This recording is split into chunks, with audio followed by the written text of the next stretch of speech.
A very good evening to you on this 11th day of November 2024. Thank you for choosing TV47 to inform you. My name is George Maringa. On sign language interpretation tonight is Kelvin Makori. Now, the Deputy President yesterday alluded to the economy doing well. Is that the case on the ground? That forms the basis of our conversation tonight. As you're aware, every Monday we bring you interesting conversations that involve you as well. We have a representation from ISPAC, current legislator, former legislator, and of course, an analyst who is from the UDA party. You want to stand by for that conversation and much more right here on TV47. I'm talking about the whole conversation of the economy on the ground. By the way, do you feel that? Do you think that the economy is doing well? We would really love to hear from you as well as interact with you. Our SMS line is open as well as our WhatsApp number. Please engage us. But first, the highlights.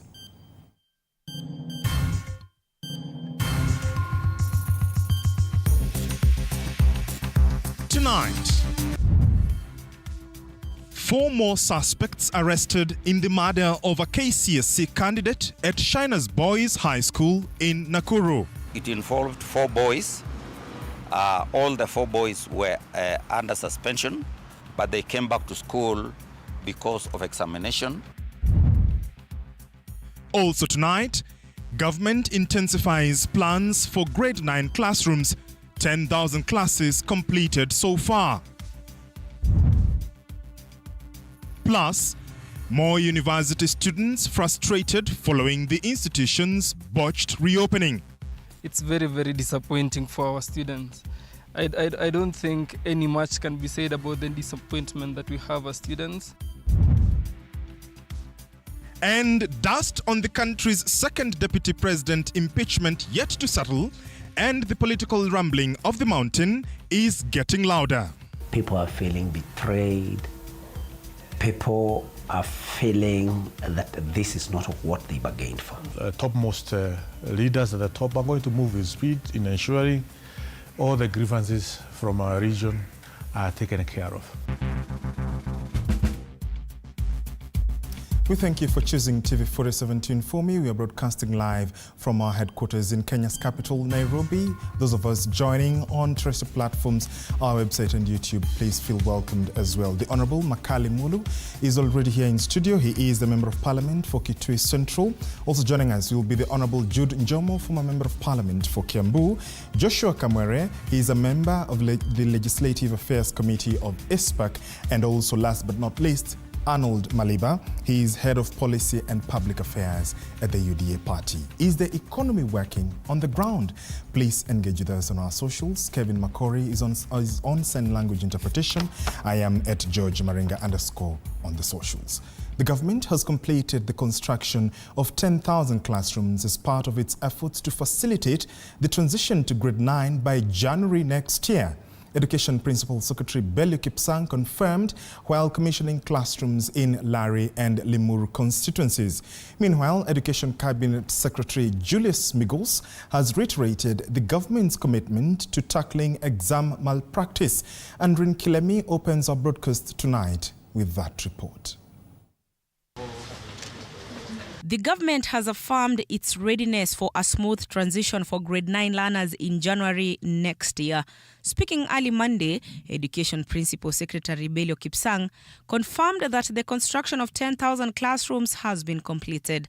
Tutakuwa tayari kwa watoto wetu kwenda grade 9 bila shida yoyote kwa mambo ya madarasa. Kipsang further assured parents that sufficient teachers will be available for grade 9 learners. The government has so far absorbed 46,000 intern teachers into permanent pensionable positions, and plans are underway to recruit 20,000 more teachers by January 2025. Lakini kufikia January tutakuwa na walimu zaidi ya 80,000 wenye wanatusaidia kwa mambo ya junior school. Ili watoto yetu kufika January tutakuwa tukijua wako na walimu wa kutosha, wako na vitabu ya kutosha, tutakuwa tumewajengea madarasa ya kutosha na wataendelea kuhakikisha kwamba wanasoma na wanasoma vizuri. Meanwhile, Education Cabinet Secretary Julius Migos has reaffirmed that exam malpractice will not be tolerated, warning that anyone involved will face severe legal consequences. We are not going to condemn the whole school, the whole center, the whole number of people who are there. It is going to be individualized. Why do I say that? I say that because if, for example, on your moving from here to the school, you open those examination papers and take a photo, we will know that it is you because you picked it from here.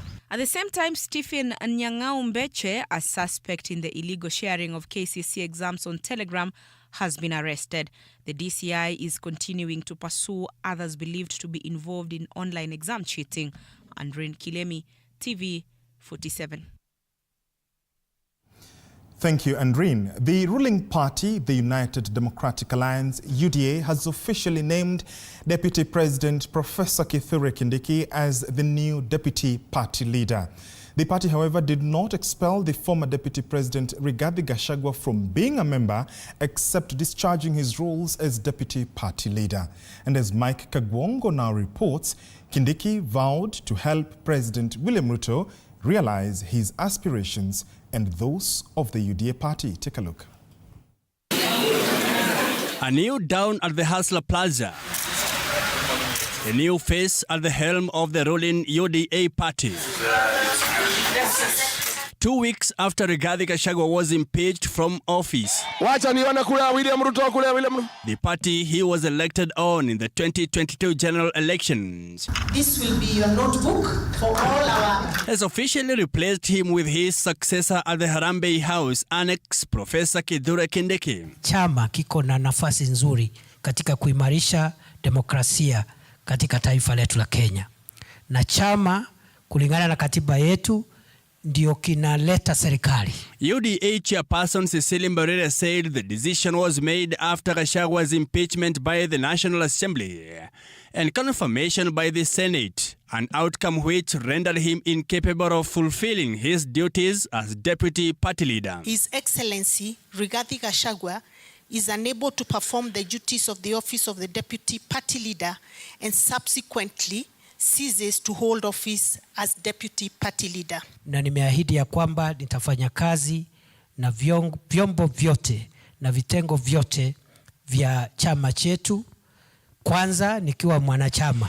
The new second in command expressed how he will be true and loyal to the ideas of UDA party, assisting the party leader President William Ruto in the implementation of the party manifesto, anchored on the 5 key pillars of bottom-up economic transformation agenda. But those ideas of the various segments which constitute our party must converge so that we pursue the broader ideas that our party believes in, and that is how we will build a strong country, a united country. In her previous statement, UDA chairperson Cecilia Mbarire maintained that the former DP shall remain as UDA party member and would only leave the party under his own volition. Gachagua is expected to announce his next move in the coming days, as the courts are yet to rule over his matter. Mike Kagwango, TV47, Nairobi. Thank you, Mike. The dust on the country's second deputy president impeachment is yet to settle, and the political rumbling of the mountain is getting louder. Rigathi Gachagua has promised to give the vote-rich region a sense of direction in 2 months' time, with allies of his successor Kithure Kindiki dismissing him as a voice whose time has been overtaken by event. Moige William engaged a section of legislators from the growing political divide in the Mount Kenya region and filed the following report. A senior citizen who came to see me, I will not say her name, she told me, looking at our people, they can even sell their mother if the price is right. It is the voice of impeached Deputy President Rigathi Gachagua addressing residents of Mount Kenya region, promising to issue the region a political direction by January 2025. A man who for the better part of 2024 has been fighting for his own political survival, despite his ouster from office, which has occasioned a growing sharp division among legislators from Mount Kenya region and from the differing divide. They agree on one thing. People are feeling let down. People are feeling betrayed.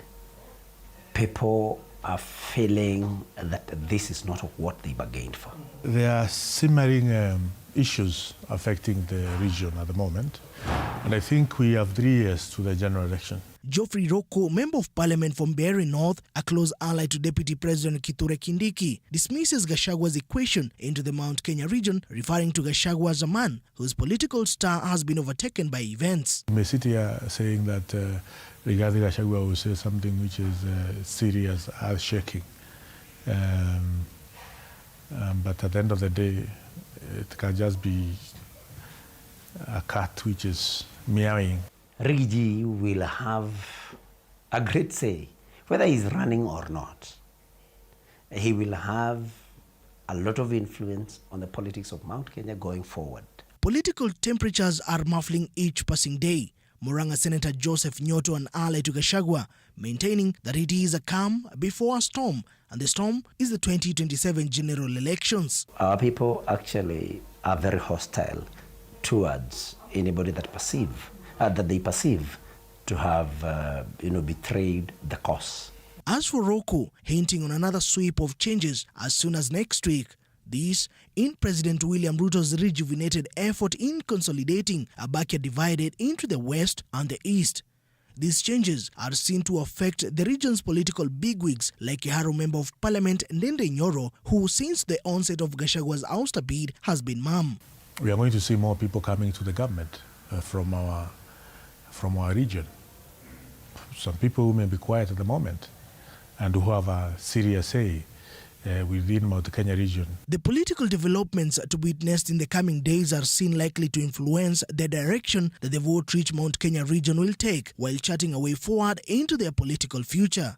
Moi William, TV47, Nairobi. In 2 weeks or so.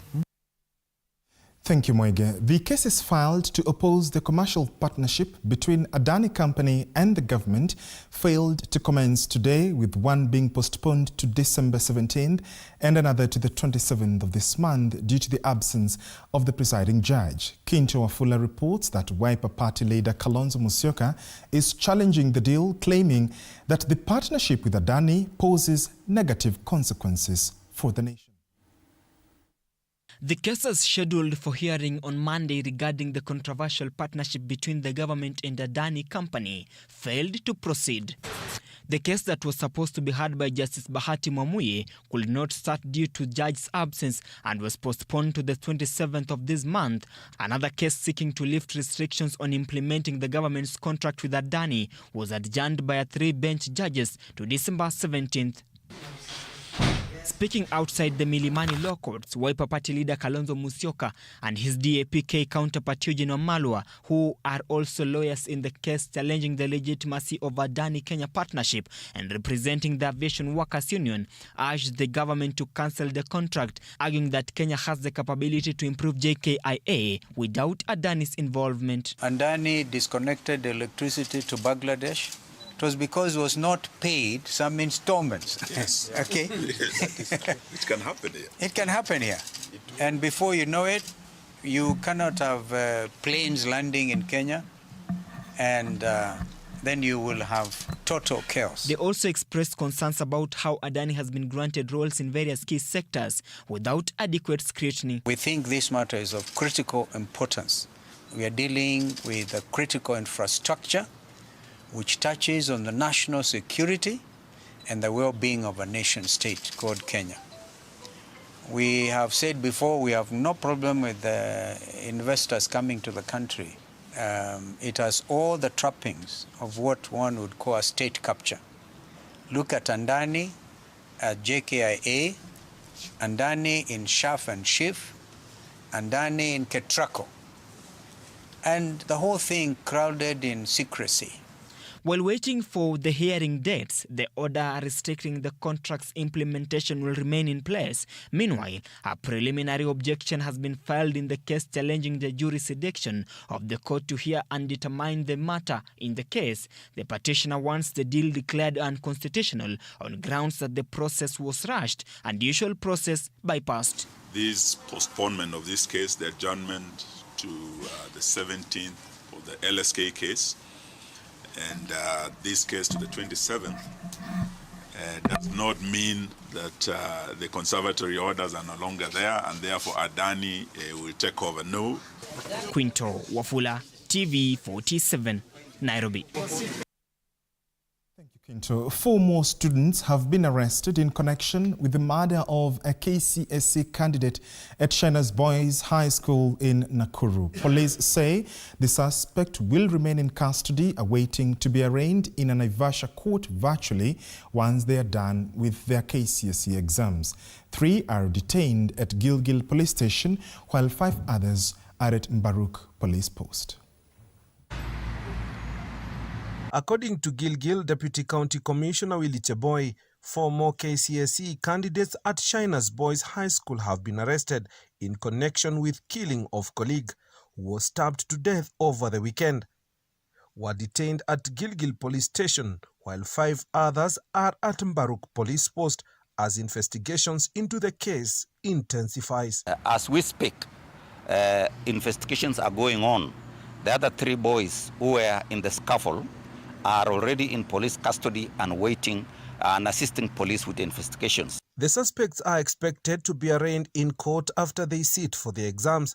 Sources say that police will seek more days to conclude investigations into the matter. The prime suspect in the murder case, a Sudanese national, was also arrested. Police say they were lured back to the school after traveling to Nairobi after allegedly stabbing his classmate. The culprit, the person who is said to have stabbed the deceased, managed to disappear last night to Nairobi, where the mom is residing. And as we speak now, the boy is on his way back to the school. Police say that upon his return to school, he was found with several rolls of bang. The student, who has been identified as Dark, had been a student at Woodley Secondary School in Nairobi, but was later suspended due to disciplinary cases. The police will be probing all circumstances surrounding it. Whose was the knife? Did the student come with a knife, or the knife was collected in school? The student, who has been identified as Dark, had been a student at Woodley Secondary School in Nairobi, but was later suspended due to disciplinary cases. Reports indicate that the incident occurred on Saturday night after confrontation broke out among the 4 candidates, escalating into a fatal attack. When there was noise, we had to run to the dormitory side to go and see what is happening. So by the time we were arriving at the dormitory side, that's when one of our students had already been stabbed in the lower abdomen. Msasi, wewe umesomesa mtoto kuanzia form 1 mpaka form 4. Una expect uende kuchuna matunda. Alafu all of a sudden mtoto wako unasikia unapigiwa simu unaambiwa mtoto amekufa. The body of the deceased has been moved to Nakuru Hospital mortuary. For TV47, I'm Willie Dennis Njiro. Very unfortunate. Thank you so much, Willie Dennis Njiro, for that. As the lecturers' strike continues countrywide, Moi University workers were expected to return to work on Monday following the government's directive to reopen the university. However, they are yet to report until their demands are met, as Anastasia Mukabi now reports. Students in Moi University reported back to the university after the Ministry of Education issued a directive that learning will resume on Monday. However, they were astonished to see their lecturers flocked at the administration block, paralyzing learning in the institution. Hakuna jambo la wafanyakazi limeweza kutatuliwa, bado tuko mgomo, na mgomo pia muweze kukumbuka ya kwamba kama chuo kikuu cha Moi University tuko na migomo miwili. These students expressed their agony, pointing out that a section of first-year students who joined the university this year had not started learning. It's unfortunate that we have a group of our first years, our brothers and sisters, who reported on 26th of August, and till now some have not even had their orientation. So it's not something that we are happy about. I think it's very, very saddening. Students now feeling disappointed with the management for challenges they are facing, with a section of them trying to transfer from the institution but with no avail. I'm very disappointed. I knew I was coming to an great institution, but I've encountered a lot of things that are so challenging, and even by the time I went home, and speaking of facts, I tried to transfer from this university 3 times. The lecturers at this university have stressed that they will not return to work until their demands are met and they sign a return to work formula. We all want to go and work, but we cannot work unless they do what is right. We are ready to wait if he's going to take this to the parliament as an urgent matter to be discussed and make sure that 8.8 billion is brought back to Moi University. We are settled. These people are ready to come to work. Anastasia Mkabi, TV47. Thank you, Anastasia. As the Ministry of Health intensifies its latest polio vaccination campaign, the drive has sparked widespread public discussion. This even as it is balancing urgency with concerns among parents. Recent cases of polio detected in border counties have prompted health officials to expand immunization efforts, while parents and Kenyans continue to seek answers regarding vaccine safety. Ann Odida with that report. Experts have opined that the new polio cases primarily stem from cross-border transmission in areas with lower vaccination coverage. These cases have pushed the Ministry of Health to vaccinate children under the age of 5 years, and in some cases slightly older children in high-risk counties such as Busia, Bungoma, West Pokot, Trans Nzoia and Turkana will see intensified vaccination efforts in line with the urgency to curb the spread of the virus. We're doing 2 drives. There's one drive, we don't give polio vaccine past 5 years. So we are doing that drive in all the counties. There are some counties, 5 counties specifically, that we've chosen that we're going to be doing 10 years and below. Why? Because we identified a 9-year-old who had polio in Kakuma. To prevent it, children typically receive multiple doses of the polio vaccine as part of the immunization schedule starting at birth. However, parents in 9 counties have raised concerns following October's vaccination campaign, reporting health issues that they believe may be linked to the vaccine. Your body will react as though it is getting attacked from outside.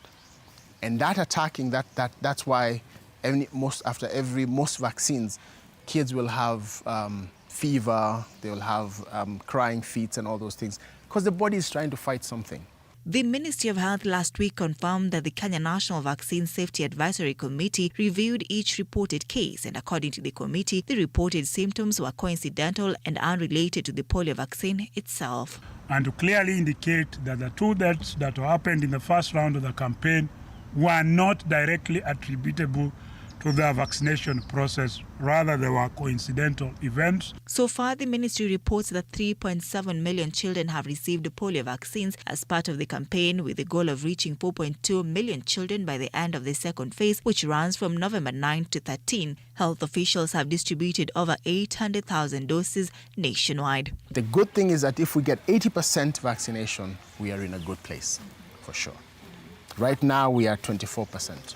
The country's polio vaccination efforts continue against a backdrop of public concern, reflecting the need for clear and ongoing communication with communities. Both ministry officials and health advocates agree that public trust and comprehensive information are essential as the country moves forward with its commitment to eliminating polio. Ann Odida, TV47. Let's now take you to Azerbaijan. More than 30,000 government officials and activists from close to 200 countries are gathering in Baku, Azerbaijan for the 29th UN Climate Change Conference, that is COP29, which has been described as one of the most significant climate conferences of the year. The conference kicked off today in the Southern Europe country, much to the anticipation of that important discussion. Now, this happens even as President William Ruto is represented by Prime Cabinet Secretary Musalia Mudavadi, and this will see calls for increased funding and transparency in enabling action to keep global warming below the 1.5 degrees Celsius mark from the pre-industrial levels. Climate finance will be the highlight of the event in Baku, Azerbaijan. The agenda on the table is of critical significance for the Global South, an outcome on a newly negotiated climate finance target. We are now joined by CGTN's Radhika Bajaj from Baku. Take a look. Well, everyone is definitely talking about the next President of the United States, Donald Trump. So that has certainly been the chatter all around. But in terms of the agenda, climate finance very much in focus. At the opening press conference today, the UN climate chief, Simon Style, mentioning that climate change is impacting each individual on this planet, and some communities are harder hit than the others. Also, the COP president from Azerbaijan, Minister Babayev, once again bringing climate finance into focus, saying that climate finance targets rather do need to be upped up. And the target this year, that's the ask of scientists, is $1 trillion a year.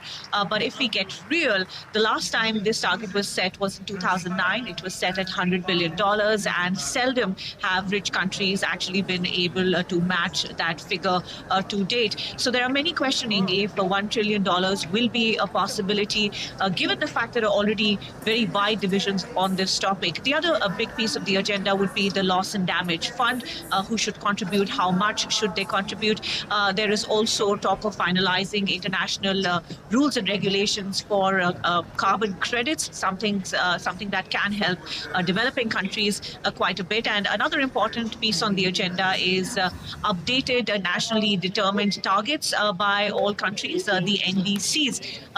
Amidst all of this, today, John Podesta, Joe Biden's climate envoy, was at COP29 in Baku, and he's, of course, been fielding questions about what position the negotiators in the U.S. are going to take, given that Donald Trump has been a very vocal denier of the climate crisis, and already reports coming in that he's going to pull out again of the Paris Agreement. Now, Mr. Podesta today said that people, of course, should have faith in the fact that while fossil fuels may still continue to be in full use in the U.S., their phasing out may be slowed down with Donald Trump coming in, and it may not be stopped altogether, which is the fear.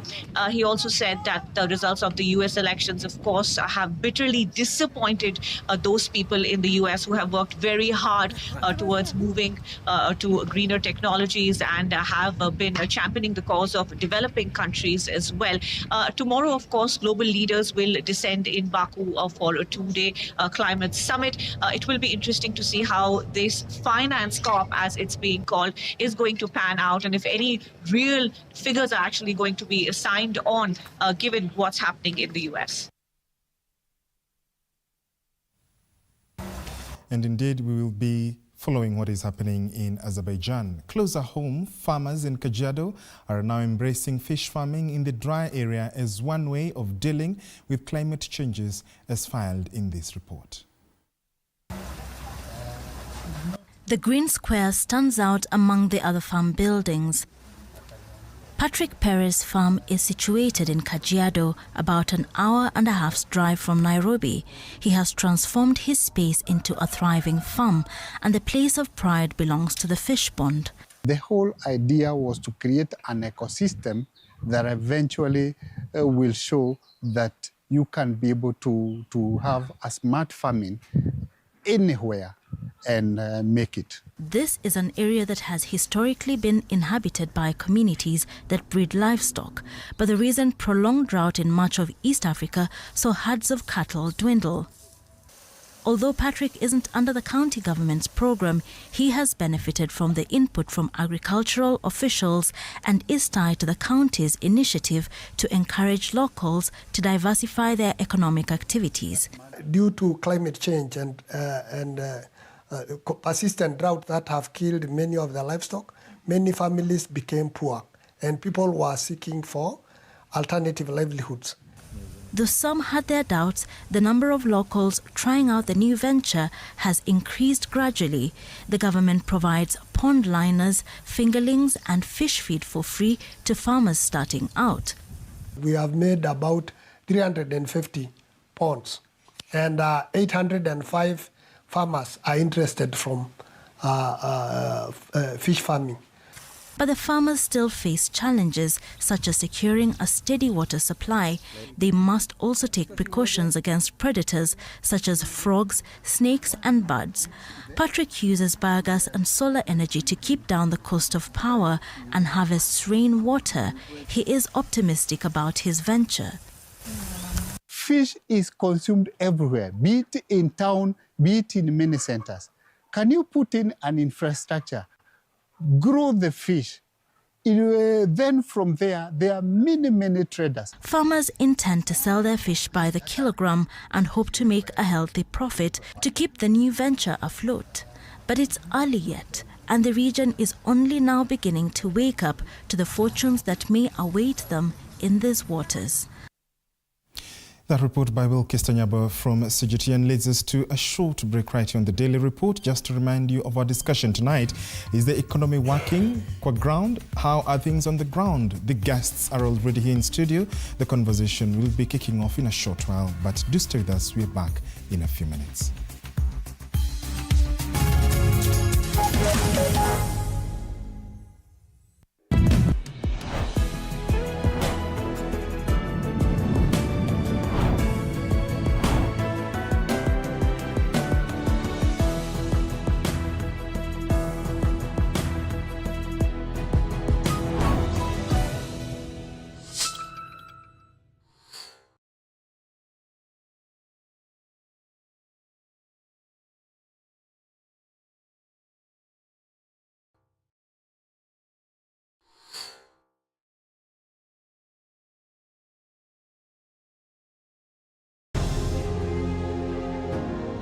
Vile unavyojua watoto wengi sana hawana namna.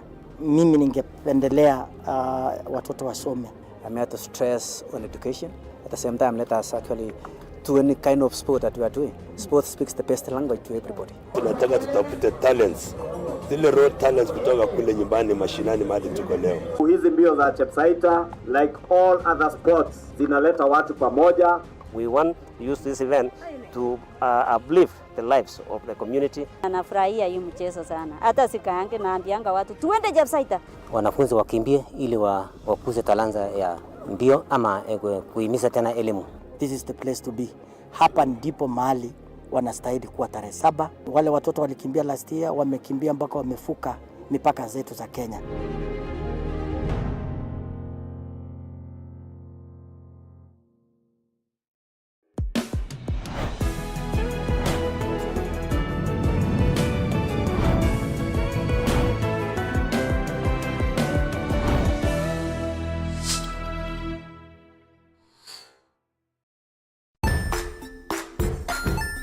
Hey there friends, welcome to Kids on the Block, where fun and imagination come alive. We dive into magical world filled with exciting adventures and awesome friends. What position were you in? I was number 2. What position were you? Number 1. He decided to cross the bridge by his house and look for food on the other side. You're going to do half cup of chocolate chip.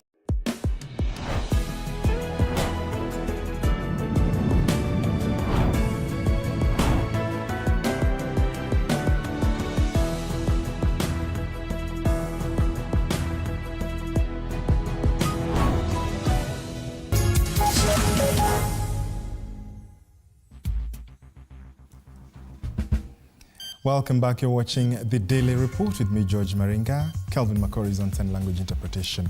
That conversation on the economy is coming up in just a short while. And Nakuru Court has released a former Mungiki leader, Maina Njenga, and his 11 co-accused after the prosecution withdrew the case due to lack of evidence. Chichi Josephine has the details.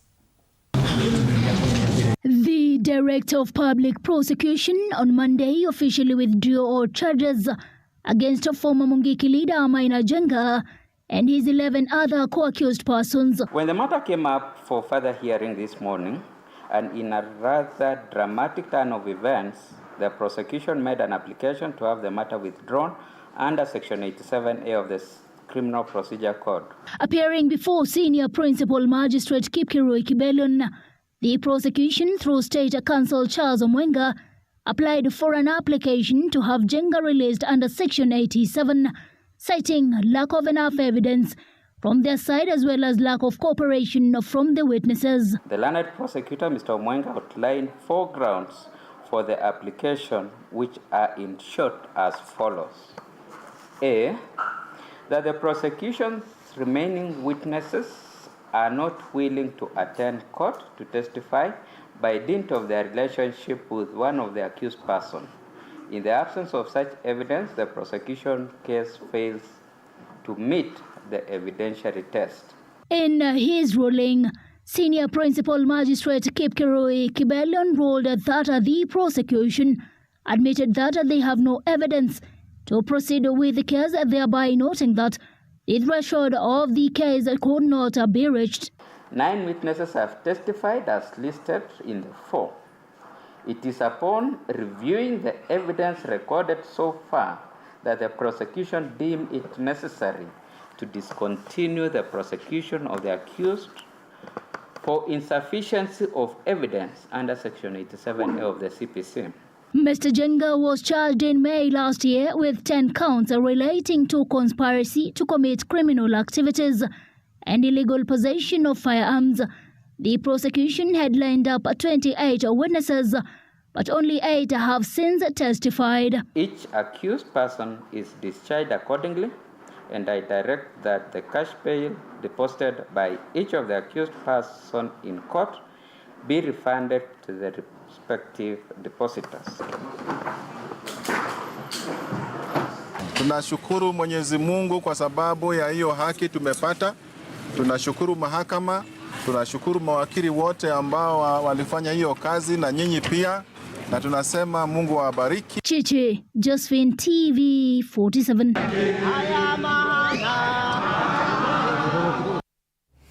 Thank you, Chichi. The government insists that the economy is performing better than it has in years, despite a low purchasing power for its citizens and liquidity issues in its exchequer. And where Deputy President Professor Kithure Kindiki says that Deputy President Kithure Kindiki, Investment, Trade and Industry Cabinet Secretary Salim Mvurya and Treasury Cabinet Secretary John Mbadi are all taking pride on the 2.7% inflation rate. He backs Said with the details.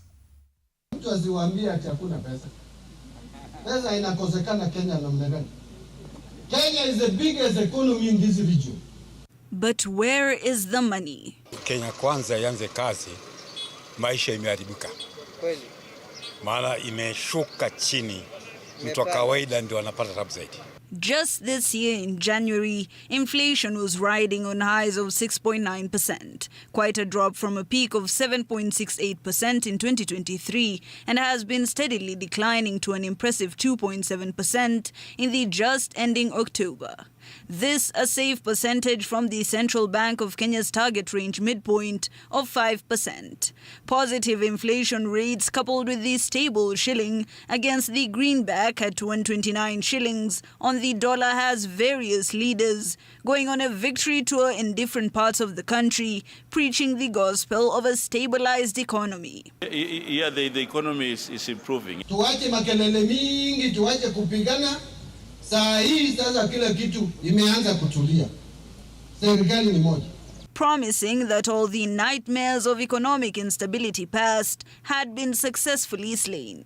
Hii serikali lazima tuhakikishe kwamba tumetumia njia zote kulinda rasilimali ya watu wa Kenya. But kwa ground, Kenyans say things are very different. Hafai kuja kutuambia vile economy inaendelea, ilhari ni sisi tunafaa kuenda kumwambia.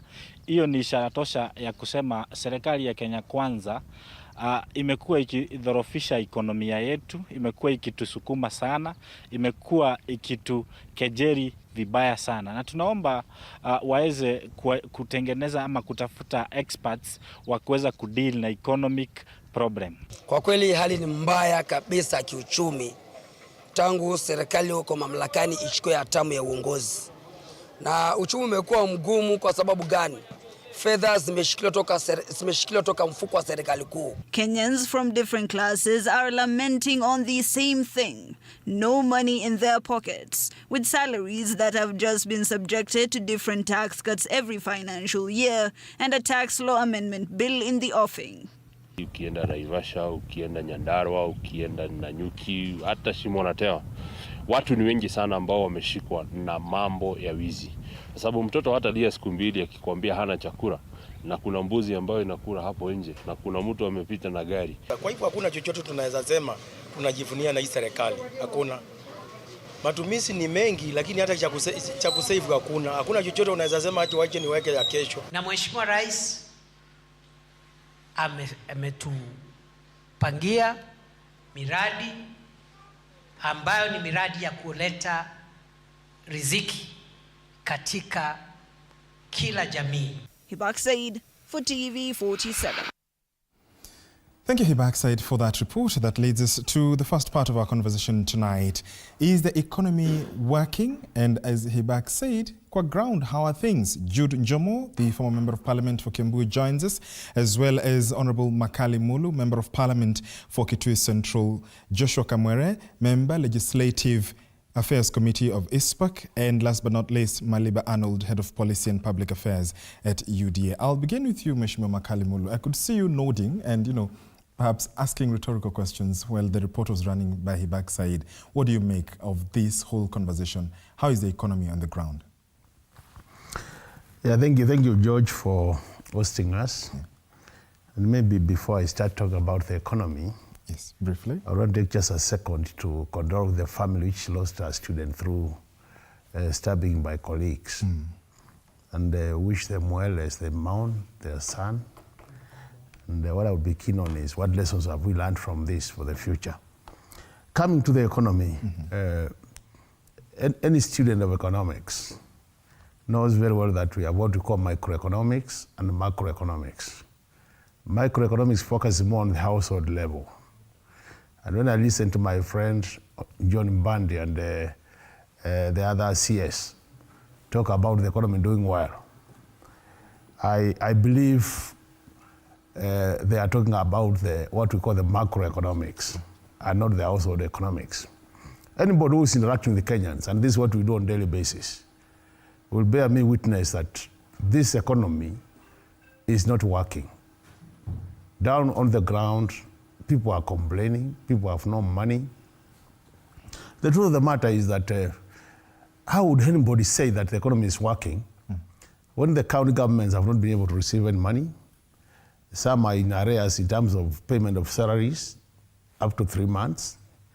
And those who are managing to pay are only paying through bank overdrafts, which are very expensive to their local economy. How would you say the economy is performing well when the NGCDF, which is all over the country, yes, has not received all the money, even for the last financial year? How would you say the economy is performing when suppliers, those who have supplied the government services and goods, have not been paid? Some of them have been auctioned. Others have died as a result of blood pressure, stress, because they cannot even service their loans. How would you say the economy is functioning when so many students who are supposed to have joined the university have not managed to join university? Okay. Because the new model of funding is not working. Okay. And so many, you can have a series and a series of issues. Okay. And that's why I'm saying really, maybe those who are in the ivory towers might not be knowing what is happening at the ground. It's time we interact with the Kenyans. And I'm so happy because you have seen Kenyans from different parts of this country tell us how the economy is performing. All right. Mheshimiwa Jude Njomo. Yeah, thank you very much, and we really appreciate for inviting us. My reaction would be when I heard that piece of news, I thought maybe you have taken a piece of news from another country, maybe Azerbaijan or any other country, but not Kenya. Because all you have to do is to walk in the streets of Nairobi, and you see that about 30-40% of shops are closed on working days because there is no business. And we have to judge this government from the promises that they made to the people. Because when they were doing the campaign, they did not talk about the big business people. They talked about Mama Boga. They talked about Mudua Boda Boda. They talked about, those people at the bottom of the pyramid.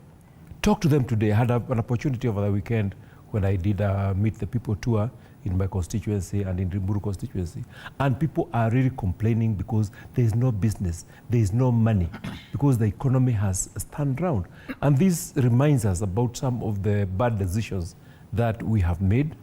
We have openly invited, competition in our country in the name of attracting investors, people who are coming to do the very basic things that we can do on our own. I'm looking at businesses like Uber business. Our people are relying on taxis and such other businesses. Then we invite international organizations who come and finish business for our people. And if we do not protect our people from such competition, we are doomed to fail. Okay. So when they tell us that the economy improving, we can agree, yes, there are some people who have their economies improved in this country. Those who are stealing from the government, those who are doing business without competition because they are awarding themselves tenders from government and parastatals. Maybe that is where they are doing their research. But if they want to get a good research, let them go and do it with Mama Boga, watu wa boda and those. And they'll tell them how their inflation is doing. Right. They'll tell them how their economy is doing. They'll tell them how they are affording to bring up their families. All right. Arnold, UDA party campaigned on Hot Meshima, said Mama Boga and all. And he says that the situation is different. Briefly, have things changed from the perspective of the party? Is that standpoint the view of the entire party? When you're talking about the economy, it's a little bit a much more complex conversation to have rather than having a left or right approach, a black or white approach to it. First of all, if you're going to look at the economy, you must actually, first of all, look at how do we then explain and put forth the way we observe stuff. George, allow me to actually say this, that if you're going to look at truth has got at least 3 strands to it. The first one is objective truth. When you look at truth as objective, is that is scientific. You are looking at figures and you're looking at metrics, and can you apply a scientific approach to it? Yes, that is objective. Then there is the personal truth. Like, for example, you will believe, George, that you are tall. You believe that you are tall. The rest of us might not. That is your personal truth.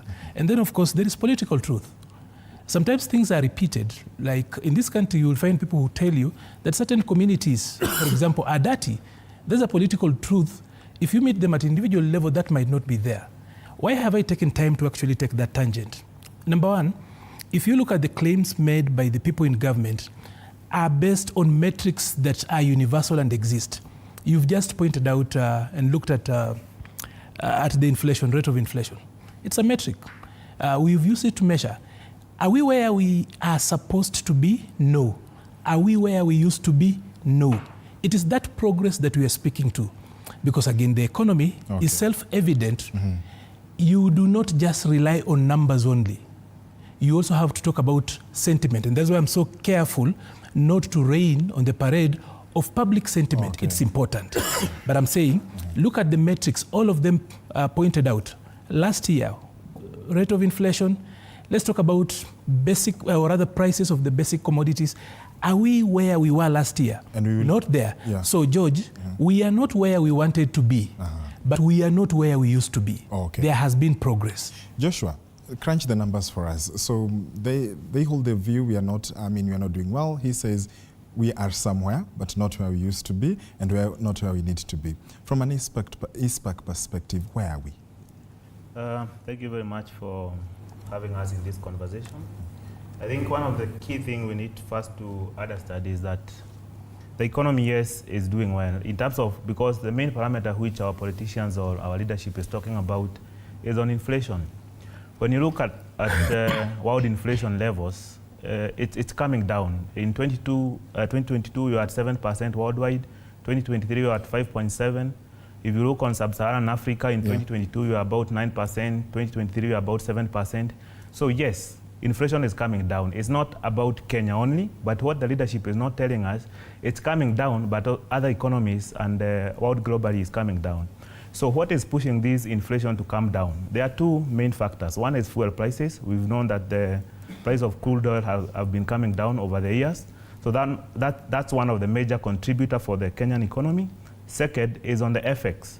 So when it comes on FX, you remember last year, towards the tail end of last year, 2023, we were trading about 160. Now we've been managing the rate at 129. So what the leadership is doing, we are floating for us to look like we are doing well, and in actual sense we are not doing well, because when you look on the past 3 months, FX, Kenya shilling to dollar has been on 129.1 to 129.8. So meaning it's a managed currency. So when the Honorable Makau mentioned here that what the government is telling the citizenry is about the macroeconomics, that Kenya as a country is doing well, but me as a person, I'm not doing well. About 3.5 million who are employed last year, up to now, they have lost about 10%, 5% on pay, 1.5 on housing levy, 2.75 on SHA and SHIF, and again, maybe about 1% on NSSF. So even if we are saying that the inflation has come down from December, say from 6.8 to 2.7, that's about 400 basis points, that's 4%.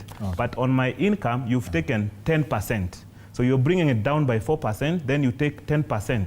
So ideally, I'm 6% worse off. 6%. So we are not doing well as citizens, but the government is doing well, but as we are not doing well. Let's take a pause there, gentlemen. We continue with the business, and then I will come back now to continue the full conversation right here. We have just lifted the lead on this whole conversation. That is the top layer, if you wish. Much more still lies ahead. Let's make sense of the sense.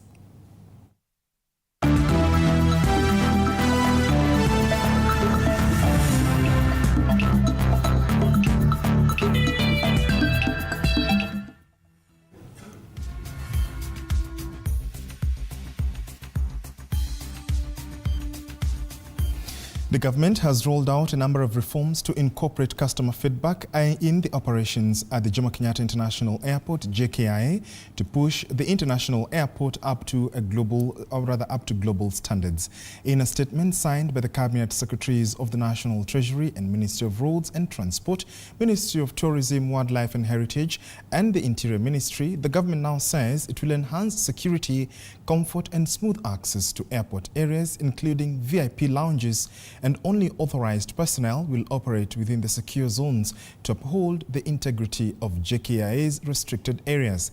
The reforms will also ensure all officials will continuously undergo customer service training to ensure they embody the highest levels of professionalism and courtesy, reaffirming Kenya's reputation as a hospitable destination.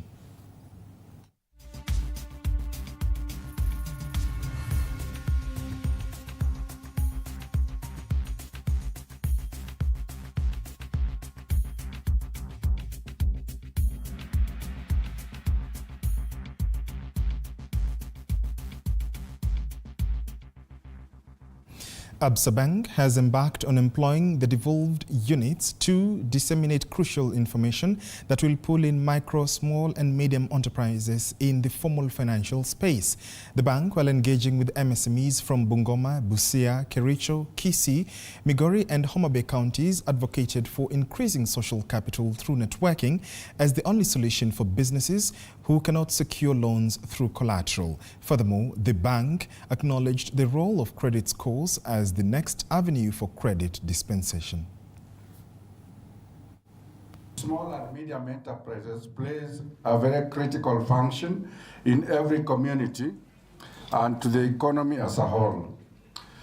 They are not only employers, but also customers to large companies across the supply chain. The survival and ability to restart operations quickly is always a bellwether for the whole economy. Most of the business people, our MSMEs, who are a very big growth sector, they are looking at information that can help them grow their business better. We also look at how we can facilitate access to markets and market linkages by giving you both information and the markets so that you can be able to sell your goods not just within the county, but outside the county, outside the country, and the regions beyond.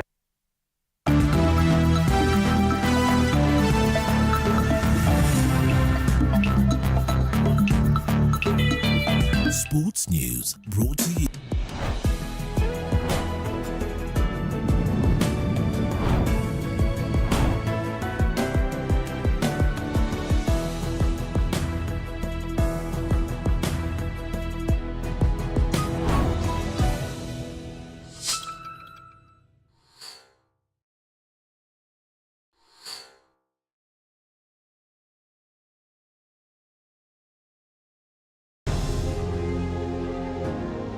Vile unavyojua watoto wengi sana hawana namna. Mimi ningependelea watoto wasome. I'm here to stress on education.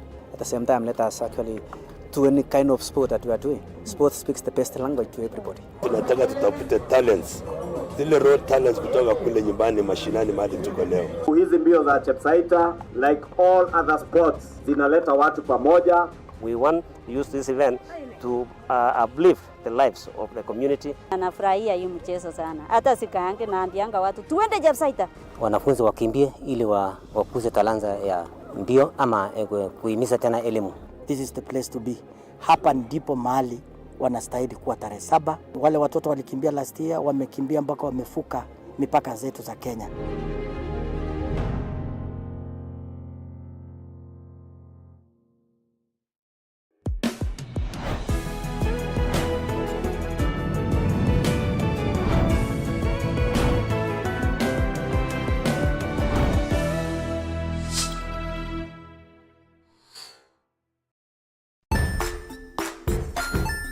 Hey there friends, welcome to Kids on the Block, where fun and imagination come alive.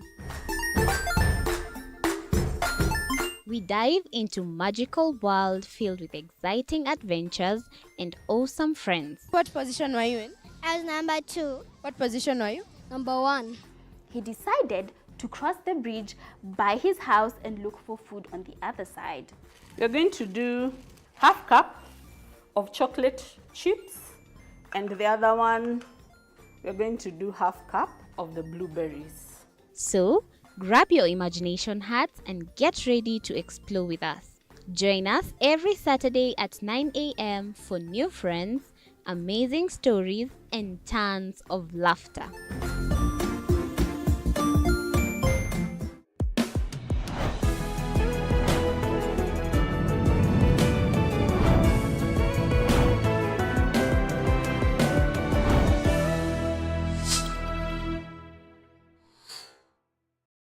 Join us as we explore the journeys of those who defy the odds and break barriers.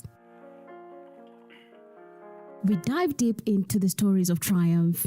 Sometimes when parenting a child with a special need or whatever disability, family life becomes a bit complicated and you may end up raising the child on your own. Here, we inspire. I have a farm which one we showcase with other dyslexic youths and autism, how to farm. Motivate. It's never easy, but what we do, the best thing is to work with another parent who has an elder child than yours. And break through the barriers one story at a time. Push your boundaries beyond the limit. Saturdays at 8 p.m.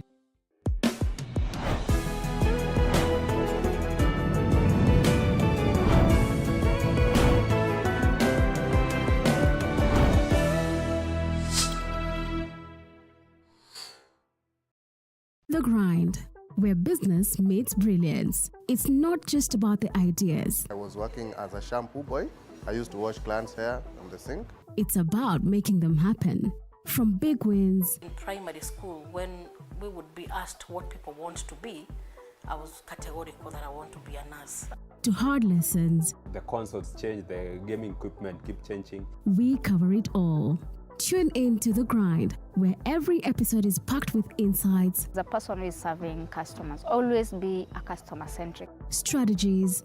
When you pay attention to detail, you get luxury items. And stories to fuel your ambition. Don't just dream it, grind it. Mondays at 7:30 p.m.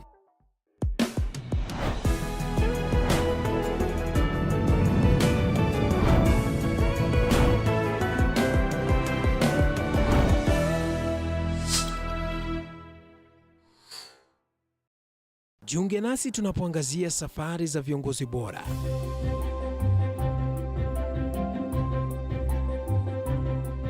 Kutoka kwa ushindi mkubwa hadi masomo magumu. Wakati wetu kwamba wasichana si wa kusoma, ni wa kuolewa, ng'ombe ipatikane, wazazi wakuwa watajiri. Tunashughulikia yote. I wish I were a better investor. My parents taught me how to look for things for myself. Tazama Mfahamu Kiongozi, ambapo kila kipindi kimejaa maarifa, mikakati na hadithi za kukuza azma yako. For me to succeed, I have to fight. Kila Alhamisi saa 1:30.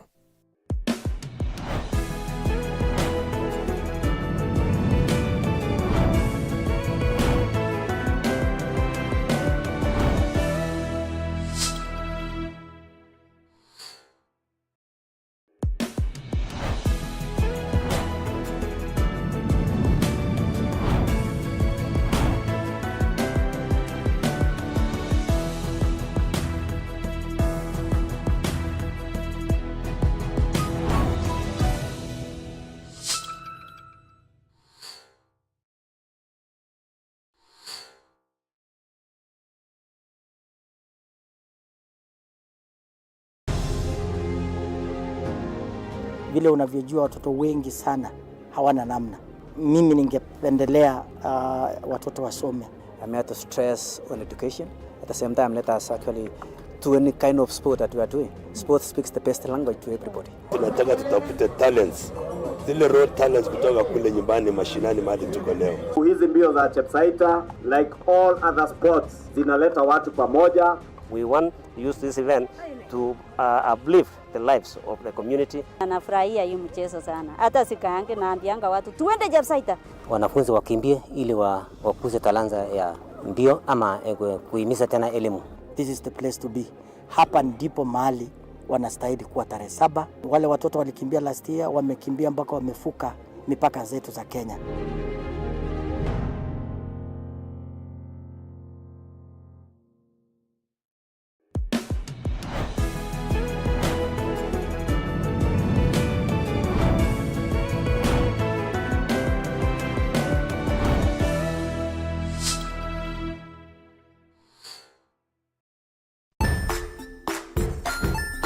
Hey there, friends. Welcome to Kids on the Block, where fun and imagination come alive. We dive into magical world filled with exciting adventures and awesome friends. What position were you in? I was number 2. What position were you? Number 1. He decided to cross the bridge by his house and look for food on the other side. We're going to do half cup of chocolate chips, and the other one, we're going to do half cup of the blueberries. So, grab your imagination hats and get ready to explore with us. Join us every Saturday at 9 a.m. for new friends, amazing stories, and tons of laughter.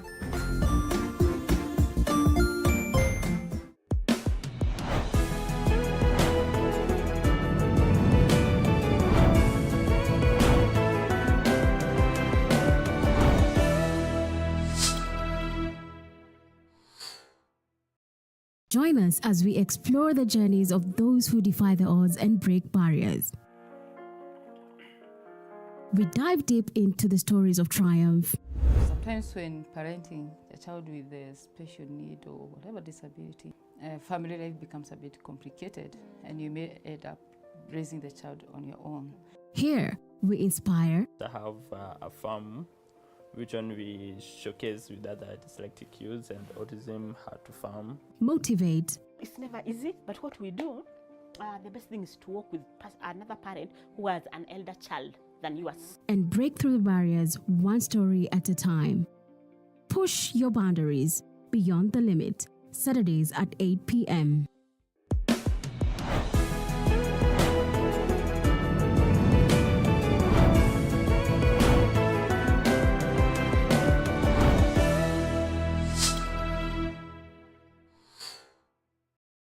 The Grind, where business meets brilliance. It's not just about the ideas. I was working as a shampoo boy. I used to wash clients' hair on the sink. It's about making them happen. From big wins. In primary school, when we would be asked what people want to be, I was categorical that I want to be a nurse. To hard lessons. The consoles change, the gaming equipment keep changing. We cover it all. Tune in to The Grind, where every episode is packed with insights. The person who is serving customers, always be a customer-centric. Strategies. When you pay attention to detail, you get luxury items. And stories to fuel your ambition. Don't just dream it, grind it. Mondays at 7:30 p.m.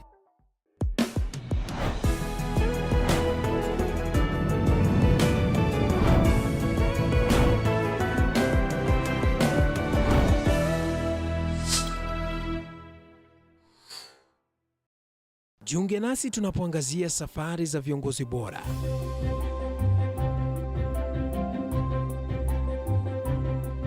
Kutoka kwa ushindi mkubwa hadi masomo magumu. Wakati wetu kwamba wasichana si wa kusoma, ni wa kuolewa, ng'ombe ipatikane, wazazi wakuwe watajiri. Tunashughulikia yote. I wish I were a better investor. My parents taught me how to look for things for myself. Tazama Mfahamu Kiongozi, ambapo kila kipindi kimejaa maarifa, mikakati na hadithi za kukuza azma yako. For me to succeed, I have to fight. Kila Alhamisi saa 1:30.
Thank you for staying with us. In case you're just joining us, this is the Daily Report. Time now for the conversation on power and politics. The conversation being, is the economy working for ground?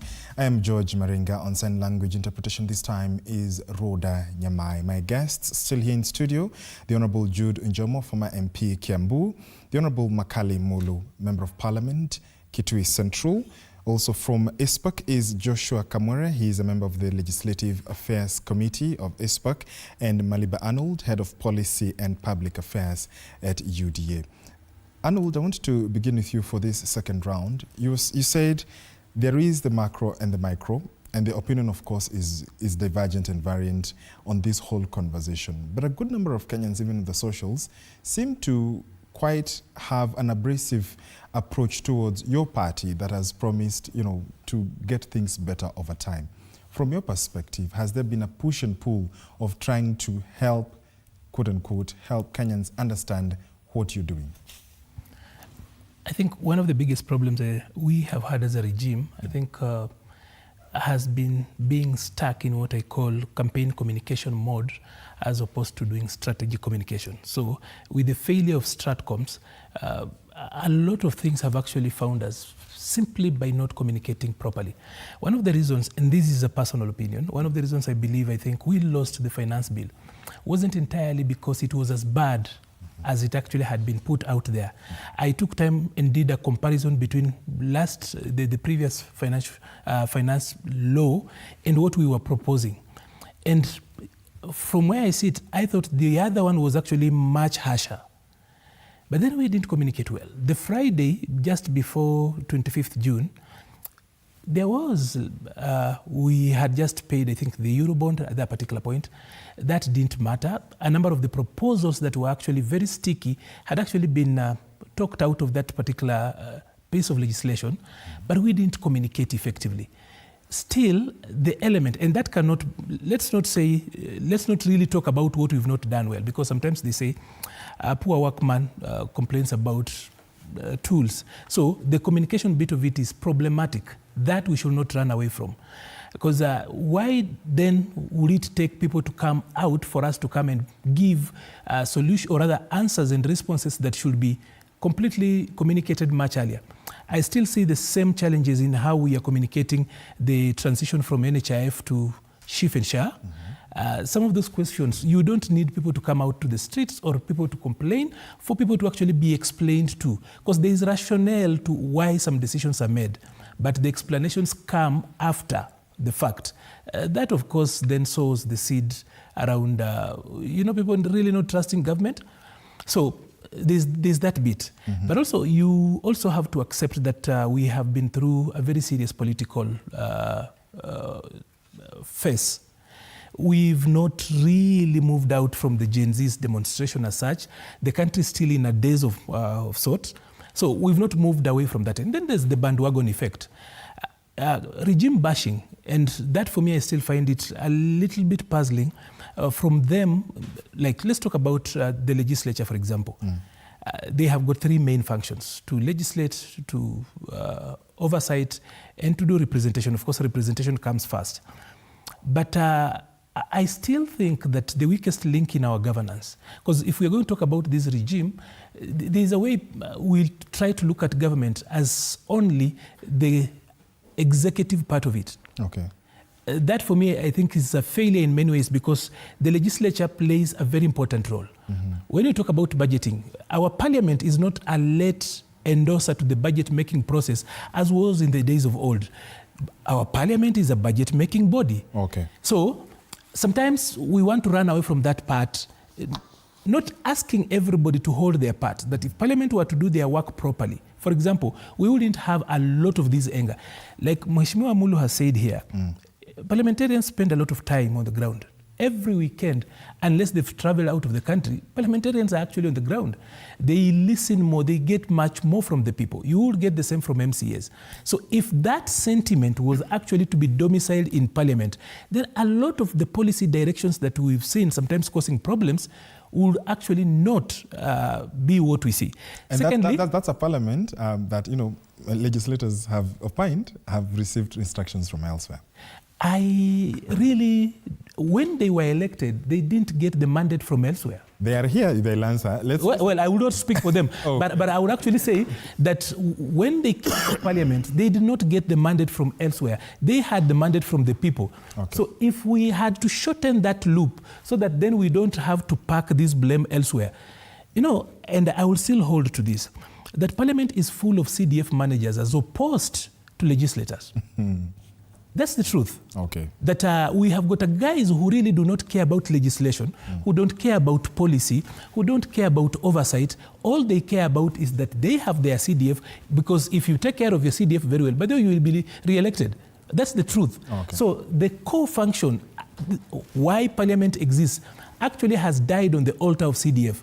So as much as we will go round and round and round that, this is not a blame we can pack in one post and talk about the executive really being to blame. And I'm talking about budget here specifically because, like I said, Parliament is not a late endorser to the budget making process like it used to be. Okay. This Parliament that we have, the Parliament that comes in from 2013 onwards, is a budget making body. So they can't run away from that. Okay. But let me give you an example before we go away. The finance bill, let's talk about the finance bill that caused all these problems.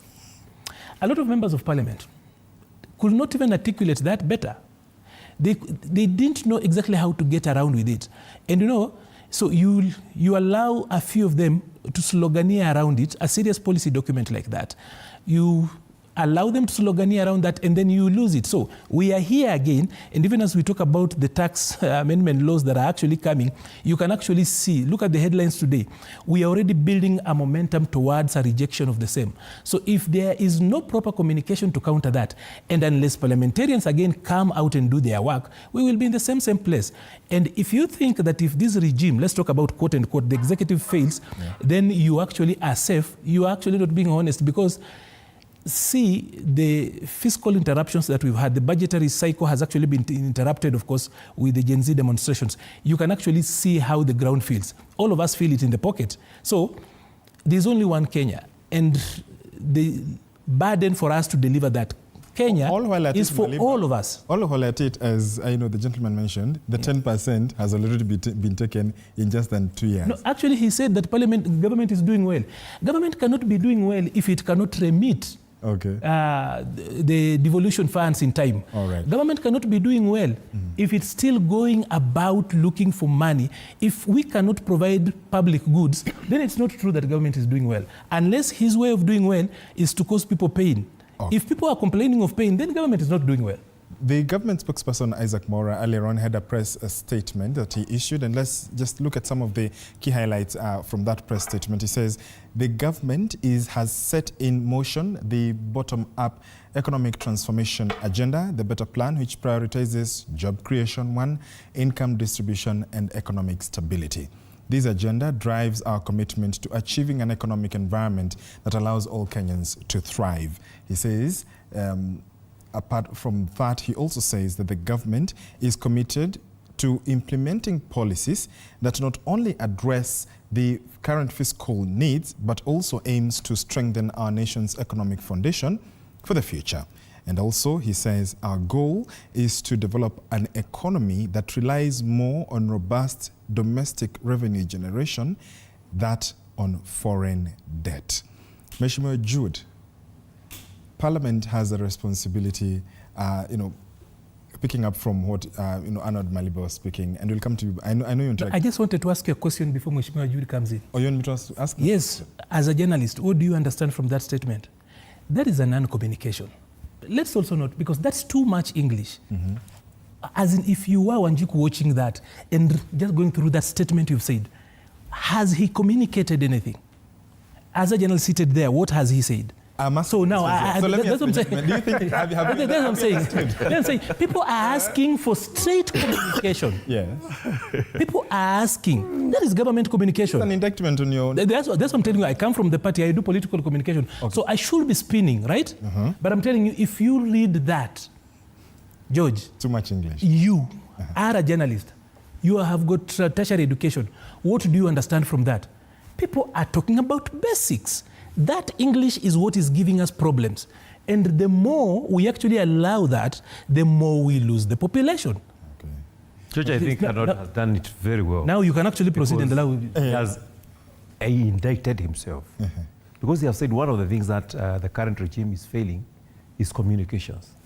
Then he has told us that he's in charge of some strategic communications in the UDA party. Yes. And the UDA party is part of the Kenya Kwanza government. So they are lacking that communication. But the main problem, we don't even see that lack of communication. To the mwananchi, what we lack is trust. You see, we have gone through so many lies that have been portrayed by those who are in power, both from the very top to even those who are at the very bottom. The promises that we are giving mwananchis are becoming empty promises. So when we come today and we read in the news that now and I'll speak like Wanjiku now, when we are told that the GDP, the inflation has come down from this level to 2%, we don't even listen much because we are thinking this is just the kind of noise we've been hearing, this is the kind of promises that we've been hearing, these are the same lies that we have been told that are coming back today. What we listen is our pocket. What is our pocket saying? Now, I know that one of the things that have been repeated so many times is that the price of unga has gone down. I thank God for that. The rains have been good. The harvest have been good because there was a good. If the crop was bad, the prices of unga would still be very, very high. What we were promised that on this bottom-up economic formula, where we are expecting that policies that are going to be made are going to benefit those who are at the bottom, is not happening today. We are seeing policies that are only benefiting those who are at the top. So I would say, that really it has become very, very harsh for those who are experiencing this economy at the grassroots. It's very, very difficult. It's not only for farmers, it's not only for business people. Everywhere, people are complaining. And the people who are supposed now to communicate to the people, I'm talking about our members of parliament, I'm talking about the MCAs. Most of the people, especially who was elected from my area, the Mount Kenya region, were elected on UDA ticket. They have now run away from the people. They don't want to go and talk on behalf of the people. He said very well that one of the key functions of a member of parliament is to represent the people. People do not feel represented because their needs do not go to parliament. Members of parliament are doing contrary to their expectations of the people who elected them. You know, and a good example is what he has said about the finance bill. Okay. People, when they did public participation, people said, no, we do not want this finance bill for whatever ills that were there. But our own members of parliament went to Bunge and they voted for the finance bill. So the people feel that they are not represented by their members of parliament, and that is where the big disconnect is. Okay, Mheshimiwa Makali Mulu, you are a current member of parliament. A lot has been said about this specific parliament, but when you look at the issue of trust deficit and what you're feeling from the ground and what Maliba has spoken about in terms of, as a country, it was likened to the 2002 period where the country was coming from a harsh economic period. And when President Kibaki at the time asked and said Kenyans need to pay taxes, there didn't seem to be an objection per se.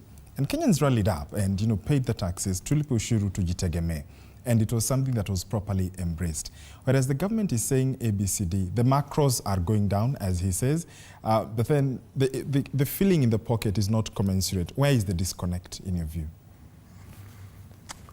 You know, George, the more I listen to Maliba, the more I believe that they have a problem. Let's look at it. Okay. When you look at the inflation, the targeted inflation in Kenya, is always 5 plus 2.5 minus 2.5. Yeah. So the upper side should be 7.5, the lower side should be 2.5. 2.5, yeah. Which means even now we have not gone beyond the lowest. Yeah. But what is critical is, even if it came to 1% and people have no money in their pocket to buy anything, like Kamwere said, they have taken more from Kenyans than they are claiming to have given them through inflation. So in that case, Kenyans are becoming more worse. But the issue of communication, I'm asking myself, even as we say they have challenges in communication, maybe the way their language, but to me the question is, do they have anything to communicate? Is there anything to be communicated? Because if there's nothing to be communicated, even if you use symbol language, or use English, or use Kiswahili, or use the vernacular, it will still remain there's nothing to be communicated. To me, that's basically the challenge we are facing is, we have people who believe that they are doing well. But on the ground, people are not feeling that improvement. And for sure, you have mentioned President Kibaki. I don't think Kibaki had hard time communicating to Kenyans that the economy is doing well. People could feel it. Talk to any border in this country, they'll tell you, we enjoyed Kibaki's regime. Talk to any farmer in this country, they'll tell you, we enjoyed Kibaki's regime. Talk to any student, they'll tell you we enjoyed, because they were experiencing, those good things at that time. They will tell you there was no pandemic, there was no... No, there's not. These are excuses, let me tell you. Okay. There's no way, when you talk about international economics and international arena, there will always be things which work for the government, there will always be things which work against the government. And it's the work of the government in power to mitigate against some of those things. So, for example, when the price of oil now is coming down, the international prices, and Akamweda has mentioned that. How come that in our pump prices, we are not feeling that? Because taxation is taking sustains the levels. The price is coming down, but anytime the price comes down, the government comes with a way of increasing the taxes. So Kenyans remain the same place. At the same time, they are taking away from our pay slips. The SHA, the NSSF, all those kind of, and you have had Kenyans saying, they wish the government was able to take what they are retaining and then the taxes, they are given the taxes because they will be better off. To me, this is the situation in the country. And if I were the one in power, I would be more worried. Because if you are leading people and they keep on saying we are getting worse every day, and you don't seem to be coming with the strategies to improve their lives, then we have a problem. Okay. Anybody who talks about parliament in this country, George, I've been a member of parliament since 2013. I served with my colleague here, 11th parliament. I've been a member of parliament, 12th parliament. I'm a member of parliament in the 13th parliament. I can say here, on telly, so that Kenyans can hear, there is no parliament which has suffered the kind of capture, executive capture, this parliament has suffered. And that's why when I listen to Maliba talking about parliament and legislation and all that, I don't know whether he watches the TV. The other day, when the impeachment time, it took less than a day and a half to have Kachako impeached and to have Kindiki in office. Parliament already cleared Kindiki in less than 20 minutes that he can. So the parliament we have, currently the 13th parliament, I think is wanting, and that is not a secret. Okay. So if anybody wants to rely on parliament to save this country, I'm sure that they will wait till Jesus comes back. Maybe the 14th parliament can change things, but this one, the way I look at it, I think we are prepared. So the thing is, let's just let the executive serve Kenyans. We have given them a mandate. They are collecting taxes. I'm an expert in budgeting. And I can talk any matters budget without, even when I'm asleep. And I can tell you for sure, the same capture which has been served in the legislature when you are doing the bills is the same which is in the budgeting. Okay. And you have heard us talk openly that this country has a challenge when it comes to equitable distribution of resources. Issues of equity are major in this country. Okay. Maybe the parliament needs to be told who they represent, because they have stopped representing wananchi and they are representing other interests in parliament. Joshua, was there a situation of a promising while unaware of the current, or rather the times that they would be getting into, that is the UDA government, or rather this government in general, so that then there was the promise of all these, promises that were made, economic development, Wi-Fi, everything, all that was promised, juxtaposing with the situation you are in. What needed to be handled fast so that then some things can be gradual? Because Kenyans are saying, as Mheshimiwa said here, there are some who are saying, let us be given the taxes, then they take the rest. Was there an issue of not balancing the math? Was the math not mathing? For sure, math was not mathing. I think we were promised so much than what you... And one of the critical issues which Kenya need to be having in their mind is that all these promises we are told that we'll have roads, we'll have stadiums, we'll have all these items, we were never told how they'll be financed. And the moment this government came into power, they actually told us that Kenyan, you're undertaxed. Our tax to GDP is about 14%. This government want to push it to about 22%. 22%. So what that means is, even as we are crying and saying that qua ground things are not good, we should fasten our safety belts and ensure that we are ready for what we are going to get in the next 3 years. Because some of the issues which the government is having, and for example, we are complaining about us losing 10% in a span of about 9 months. We have an issue on NSSF whereby currently we are employees are contributing a maximum of 2,000. In the next 3 years, we'll be contributing 8,000. So it means that almost someone earning 150,000, be ready that 5% will get off your pay slip, because that will go to NSSF. And coming to what Maliba have mentioned about, and I agree with what Honorable Member for Kitui Central is saying about the capture of parliament, you realize that some of the legislation coming forth, you tend to wonder whether we don't have technocrats who look at them. And I'll give you an example of these SHA or Universal Health Coverage Acts. One of the key issues we realized in last month is that employees were expecting to get personal relief from contribution to SHA, the way we used to get it from NHIF. But all of a sudden, it's not a personal relief and you don't get any benefit out of it. Whereas in NHF, employees were enjoying something from it, 15% of your contribution. That is no longer there. That's what we are waiting for the new finance bill to come into being so that we can be able to get those benefits. And some of the proposals which are coming on this finance bill, for example, and I give an analogy of a cow. The cow which have produced a lot of milk in the world has been 110 liters a day. Even if today we have a cow in Kiambu and we feed with the best meals, the best veterinary doctors, we cannot get 120 liters of milk from that cow. But what this government is saying is that as long as you, as a cow, I have to milk you to 120 liters. So you are going to milk the milk and milk the blood. Because if you want to get more milk, then add another cow so that we can be able to get more milk. But what the government is doing, as opposed to us expanding the tax base, we want to milk the milk and milk the blood. Eventually the cow will die and will not be able to generate that revenue which government so expects. So some of the proposals coming in, for example, they've said on the proposals we have currently, is that a multinational coming in Kenya, you are supposed to have a minimum tax you're paying to the government, 15%.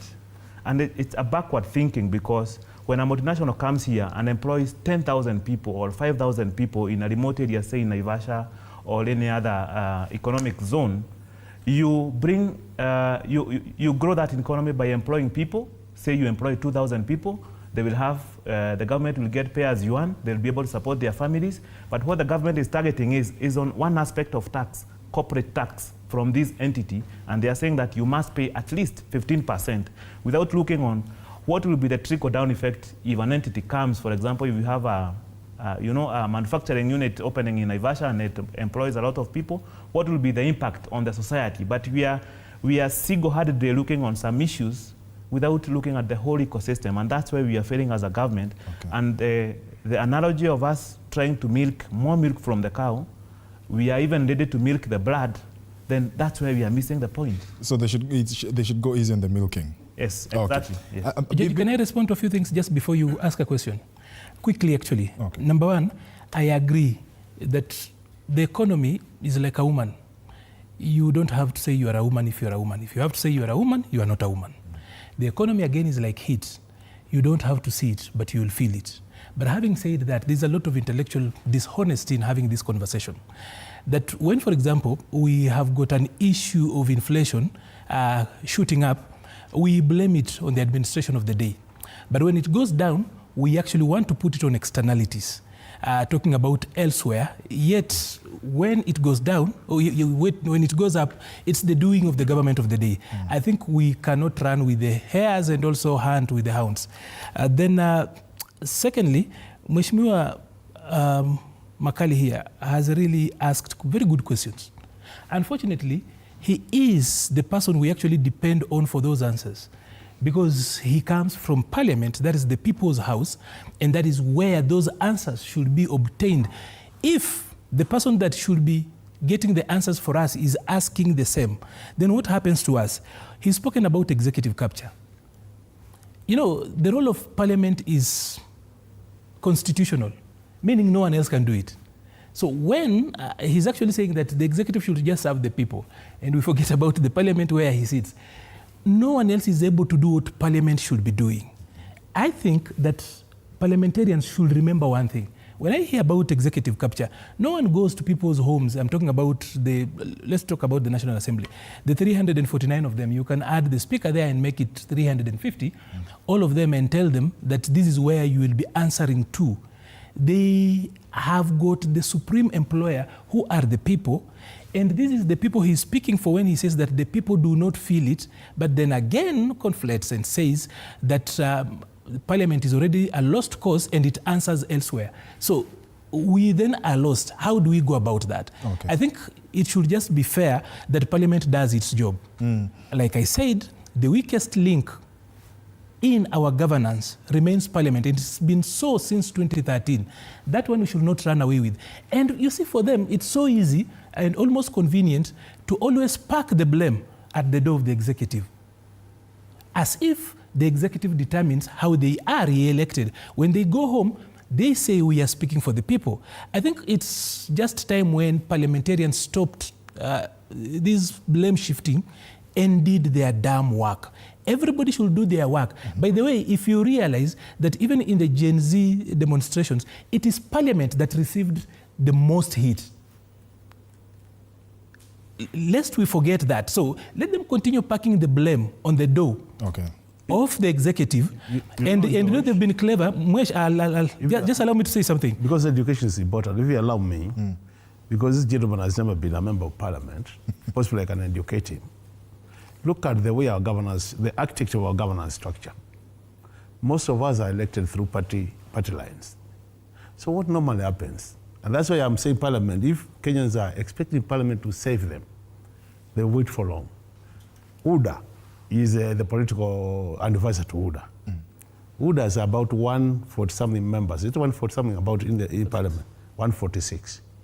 Now, normally what would happen, he knows they normally have a parliamentary group meeting. Now, if they go to a parliamentary group meeting and the party takes a position, I'm sure he knows better what would happen. Ask him now, how many members of Parliament who went against the impeachment of the Deputy President are aligned for punishment? Some will be removed from chair committees. So the way our governance structure is done, it makes political parties so powerful that unless we change that, members of Parliament will always be, because as a member of Parliament, I know my work. But at times you find their position takes externally there, which you may not be able to really address. And that's what I'm saying, really, like now, I can tell you for sure. That's why you see when it comes to voting. And you know, Parliament is a democracy. The majority will always have their way. Minority will accept that they will have their say. So some of us who have been the minority always will have our say. But democracy demands those who are the majority will have their way. So in a situation where you come and get voting machines, people just say yes on anything. And as you said, he has said, is it him who said that there are cases, and I think it's Kamwan who said, there are times them as people who are out there and experts wonder whether parliamentarians take time to think through some of these clauses. Let's pick some. Basically, that's the reason. Some feedback from Kenyans, and even you'll interact with Arnold. Thanks for the show. About the economy, out here, it's not rosy. There seems a disconnect between the president and the ground feelings economically. Collection of taxes seems a lot, but we don't feel these resources in return. Unemployment is a time bomb. Government is assuring that. Can't they incentivize the private sector to improve employment and ensure fairness in public service employment so as to reduce youth hostility towards government at the moment? They are becoming hopeless day by day. Tell the president the truth on the ground. Thank you. That's Cornelius.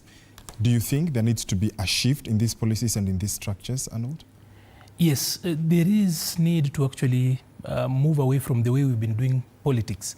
And I'll go back to June 25th and tell you that Kenya changed from June 25th. If anyone really thinks that this country is still the same as it were in the days of old, they actually are lost. One of the things we've done, for example, at UDA is that we've decided that we will deliberately go to the ground and talk to the people as it is. We will not muzzle people. We will take that hit and listen to them. There has been a disconnect, and that's why I'm telling you, one of the reasons why I actually feel that it's not wise of us to actually say that Parliament is a lost cause. We must remind Parliament what it does. Because Article 1 and Article 2 are about the sovereignty of the people, and there is no serious organ in this country other than Parliament. But just to actually put it differently, Parliament is Kenya's NDC, the National Delegates Conference. That's true. That is the highest organ. So when that highest organ, we are told by them that sit there that it can't do anything, then what do we have? We don't have a republic. I do not want us to actually keep on bringing in the issues of executive capture and capture from elsewhere, because at the end of the day, they face the electorates alone. When you go home, by the way, you never go with the escort. You could actually have a bodyguard. But when you meet the wrath of the people, those people know you are home. They know your relatives. For members of parliament and MCAs, everybody knows where you're coming from. So there is need to shift away. That's why I asked you that with that sentence you read from Mwaura, did you understand it? And then Mwananchi, the local Mwananchi, understand it. And George, you actually, even that smile tells me that it looks like it's an educated statement. But what is it saying? Is it speaking to the issues that people are speaking about? And the people are so specific. I'm actually smiling because it's an indictment on your own party. Well, as in, you see, we must get to a place. Okay. George, we must get to a place. No, look at this. I was actually seated before my own television at about 3:23 p.m. on 25th June. And I saw us almost losing the Republic. I have not forgotten. And I remember telling the people I was watching with in the house and told them, as those guys surge, there are going to be bodies in the next 10 minutes. And immediately there was a fallback. We started seeing images of those bodies. I have not forgotten that. If we continue being politically correct and not telling people, let me tell you, George, something else.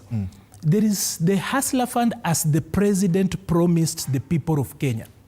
One of the policies that is actually causing us a lot of heat, you know that as a person who comes to TV regularly, I am one of those people who actually face the heat. You know that.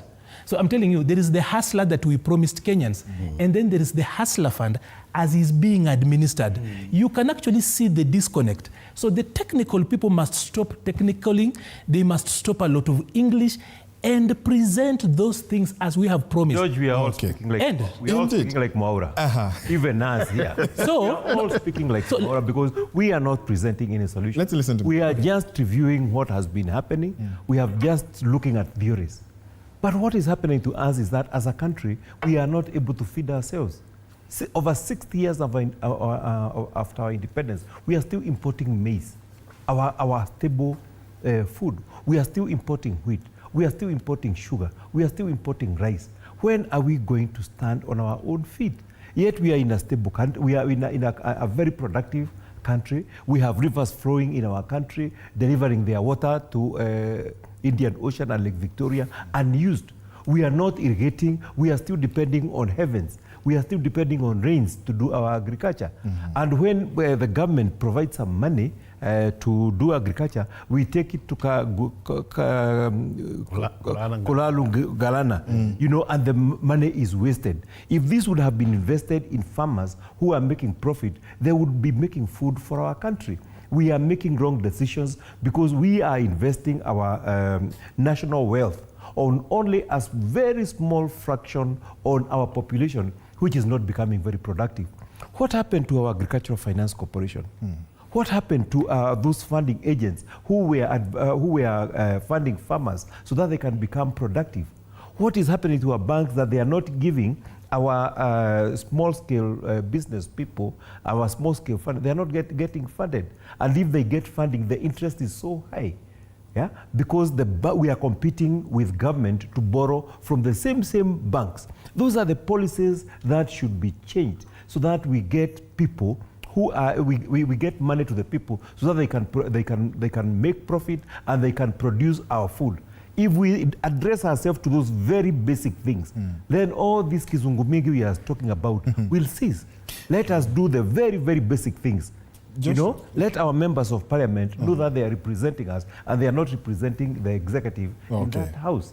And let them not tell us that they are going to be removed from their chairman. We did not elect them to become chairmen of committees. We elected them to become members of parliament. I remember when I was in parliament, I spearheaded the introduction of law to cap interest rate. The whole government was against it. But I fought on, I soldiered on, and we were able to get that. That is the kind of spirit I would expect even other members of parliament to fight, even if they lose their chairmanship positions. We'll come to you, Mheshimiwa, but Joshua, let's, as we enter the home stretch of this conversation, you've spoken about the things that need to change. From a policy perspective, I mean, too much English seems to be an issue here. But in terms of trying to look at things that would not only be good on paper, but also the feeling, the heat then reduces, so that then, is there a possibility where we can say, post this, we work on this first? What would you be able to identify as perhaps a cure to this whole issue of the economy?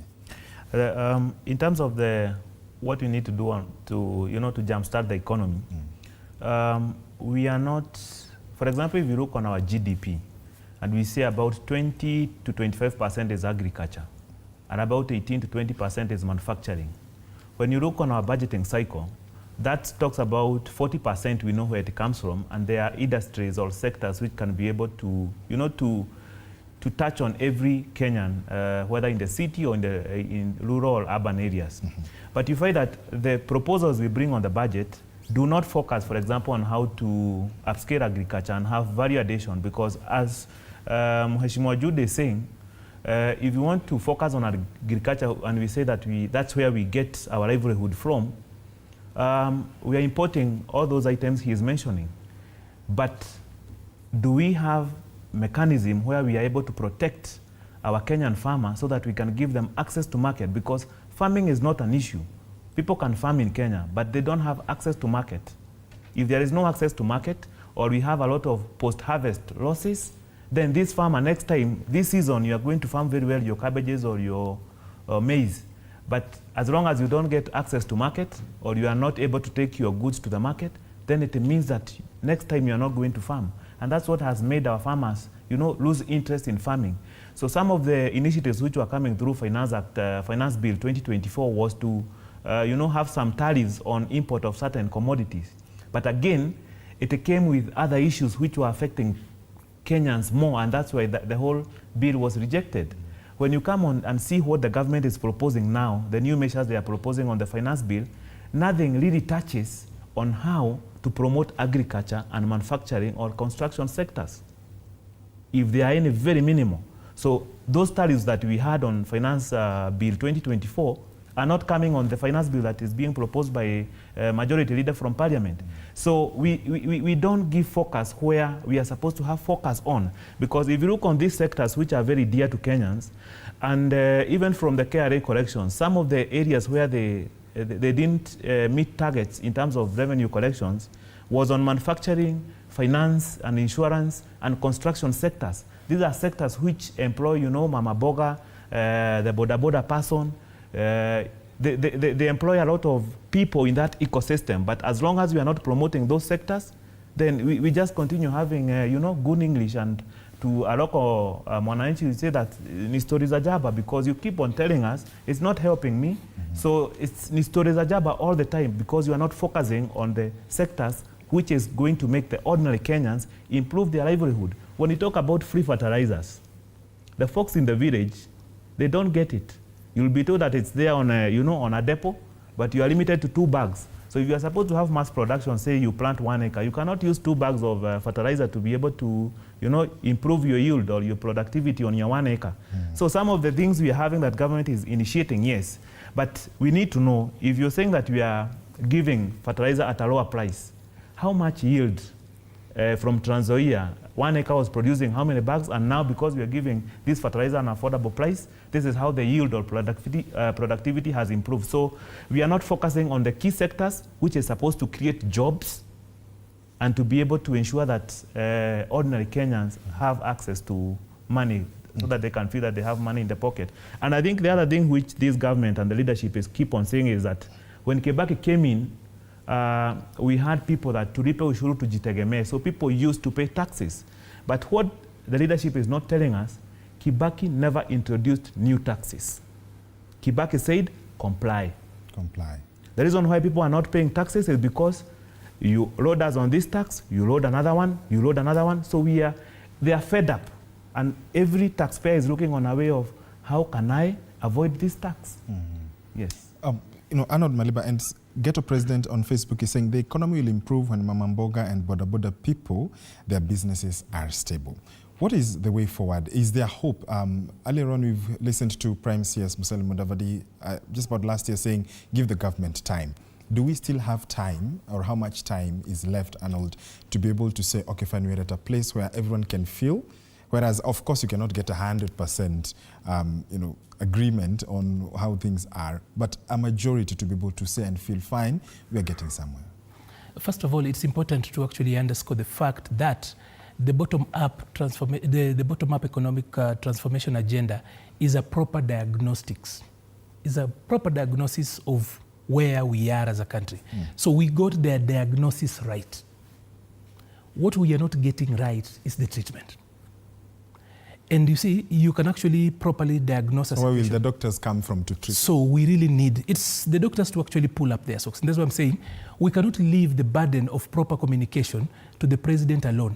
Now, he is lucky he has got a deputy now who actually can give him a backup. But we still need the heads of MDAs, those are ministries, departments, and agencies, to actually come out.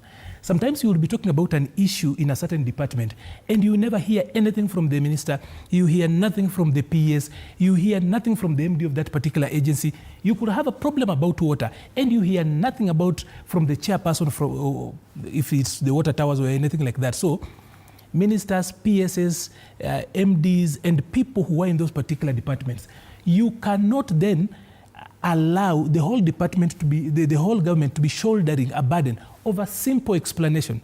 I'll tell you, George, sometimes we come here and have this conversation. Once you go back and seek for the information, you realize that the spins that are out here is simply because somebody has got information and they seated on it. I have been watching parliamentary sessions. You wonder why we took so long debating those issues, having hashtags and people trending about it. When somebody shows up in parliament, having been called before a parliamentary committee, and he has got all the facts, all along they had all that information, we need to actually tell CSS and PSS and heads of agencies to start speaking up. I want to give you an example. When is the last time you had anybody from the board, the Uwezo Fund, not the Uwezo Fund, the Hustler Fund board talk? Do you even remember who the chair is?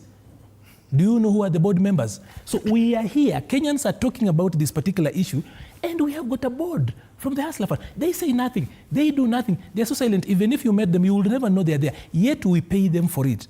Either they believe in the bottom-up economic transformation agenda, or they don't. You cannot be a minister and everybody else, parliament is making noise about an issue, you are not saying anything. You are a PS in that department, you're not talking about it. So the president needs proper help as he moves forward to communicate his agenda and even his progress.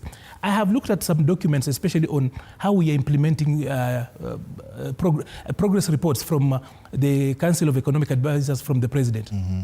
You look at the scores we've done and you realize that the government has done so much. But even the ministers and the PSS from that department don't talk about it. Mm-hmm. So, number one, we got the diagnosis right. Number two, the people who are working on it must also tell people that we are doing something about it. The Swahili say, ganga za mganga huwa zinampatia mgonjwa matumaini. Imagine if you are out there, people are talking about this situation, and the people from those departments are not saying anything. What do you think about it? You feel doomed because no one is speaking about it. But George, halfway, Mwesh, just a moment. Halfway before we go to the other side, when we talk about Kibaki, people forget that Kibaki put in place policies that made him so unpopular that he lost a referendum in 2005. If you look at the difference between the Bomas draft and the constitution we have, is less than 3%. The difference is less than 3%. It's literally the same document with a little bit of tweaks here and there. But he lost it, not because the document was bad, but because the policies then were bad. I've looked at the headlines at that particular point. It was so bad. The changes Kibaki made between 2002 and 2007 were so bad that he lost an election in 2007 and we had a post-election violence. So before we forget that, it's easy to actually celebrate the good things that came out of what appeared to be unpopular policies there. That's what I'm telling you. If you look at the bottom-up approach to things, at the moment it looks bad. But if you look at what we're trying to do, eventually it will work out. Like in a year's time, George, in a year's time, in a year's time, if the chief and SHA works properly, we will get re-election, and everybody, including those on this table, will not look at any other thing. But the hospitals, so we just need to onboard. Are still deplorable. It's the onboarding process that is problematic. Okay. George, what I was saying is that Arnold is speaking from both sides of his mouth. Okay, just briefly. He told us that if you're a woman, you don't have to come here and tell us you're a woman. We will see. Yeah. And now he's talking about people are not communicating whether the Hustler Fund is working. If the Hustler Fund was working, we would not need anybody to communicate. we would see people celebrating that they have the Hustler Fund has changed their lives. We don't need any communication. What we need those people to do is to do the work that they have been employed to do. Let them make sure that those government policies work and they are going to have effect on the people on the ground who are benefiting from those programs. Anyway, thank you, George. Let me say this. I think from what Arnold is saying, I agree with him to some extent. Okay. The truth of the matter is, when you look at the policies on paper, Kenyans know where their problems are. Where we are not getting it right is the implementation part of it. We have very good policies, but when it comes to implementation, we are facing challenges, and we don't seem to be working on those challenges. I want to give an example. Yes, please. For example, the agriculture sector. From what Mheshimiwa was saying here, importation of maize, wheat, and all that. The reason why people are not improving the agriculture sector so that they continue importing is because of the cuts coming from that. When you import sugar and you play around and you don't pay taxes, that's why people are millionaires in a day, billionaires. People who were the other day could not even afford a good car now. They're driving 10 cars which you cannot afford. The other thing is we are not talking about this. And I think this is very critical for our discussion. This government must control government expenditure if we have to go far. We are spending beyond our means. And I think it's time we tightened our belts and started living within our means. Such as? What it means is look at the way they are spending their resources. Okay. You know, like now, with all these collections, the SHA collection, the NSF collection, the rates are higher than what used to be. Which means they should be collecting more than the other governments have been collecting. But they're doing very little with that more. So these to me are the questions. Where is this money they are collecting, which is more than they have been collecting? Where is this money going? The other point which we are not addressing, I think it's better we address it. Unless we address the issues of corruption in this country, corruption is another big elephant in the room. We might not discuss it today, but even if we raise as much resources as what, and we don't address corruption issues, we will not go anywhere. The fourth item is the appetite for borrowing. You know, it looks like everybody thinks the more you borrow, the better the country becomes. But the question is, when do we apply our loans? You find that we are borrowing money, but in terms of application of the money we are borrowing, to get value for that money, there are question marks. And to me, these are 4 areas. If we got it right, even this Kenya Kwanza government might be able to be re-elected. But unless we get that right, I can tell you for sure, they have only at least 1 year to change their image. If they don't do it, they are gone. And I can tell you for sure where Kenyans are today, I think they will have to do a lot of work to change what Kenyans are thinking about the government.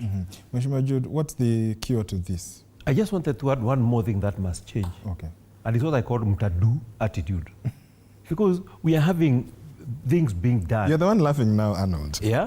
Things being done. And you can see seriously these are bad things being done. And people are complaining. But you know, those who are doing wanasema mtadu, we are still going to do it.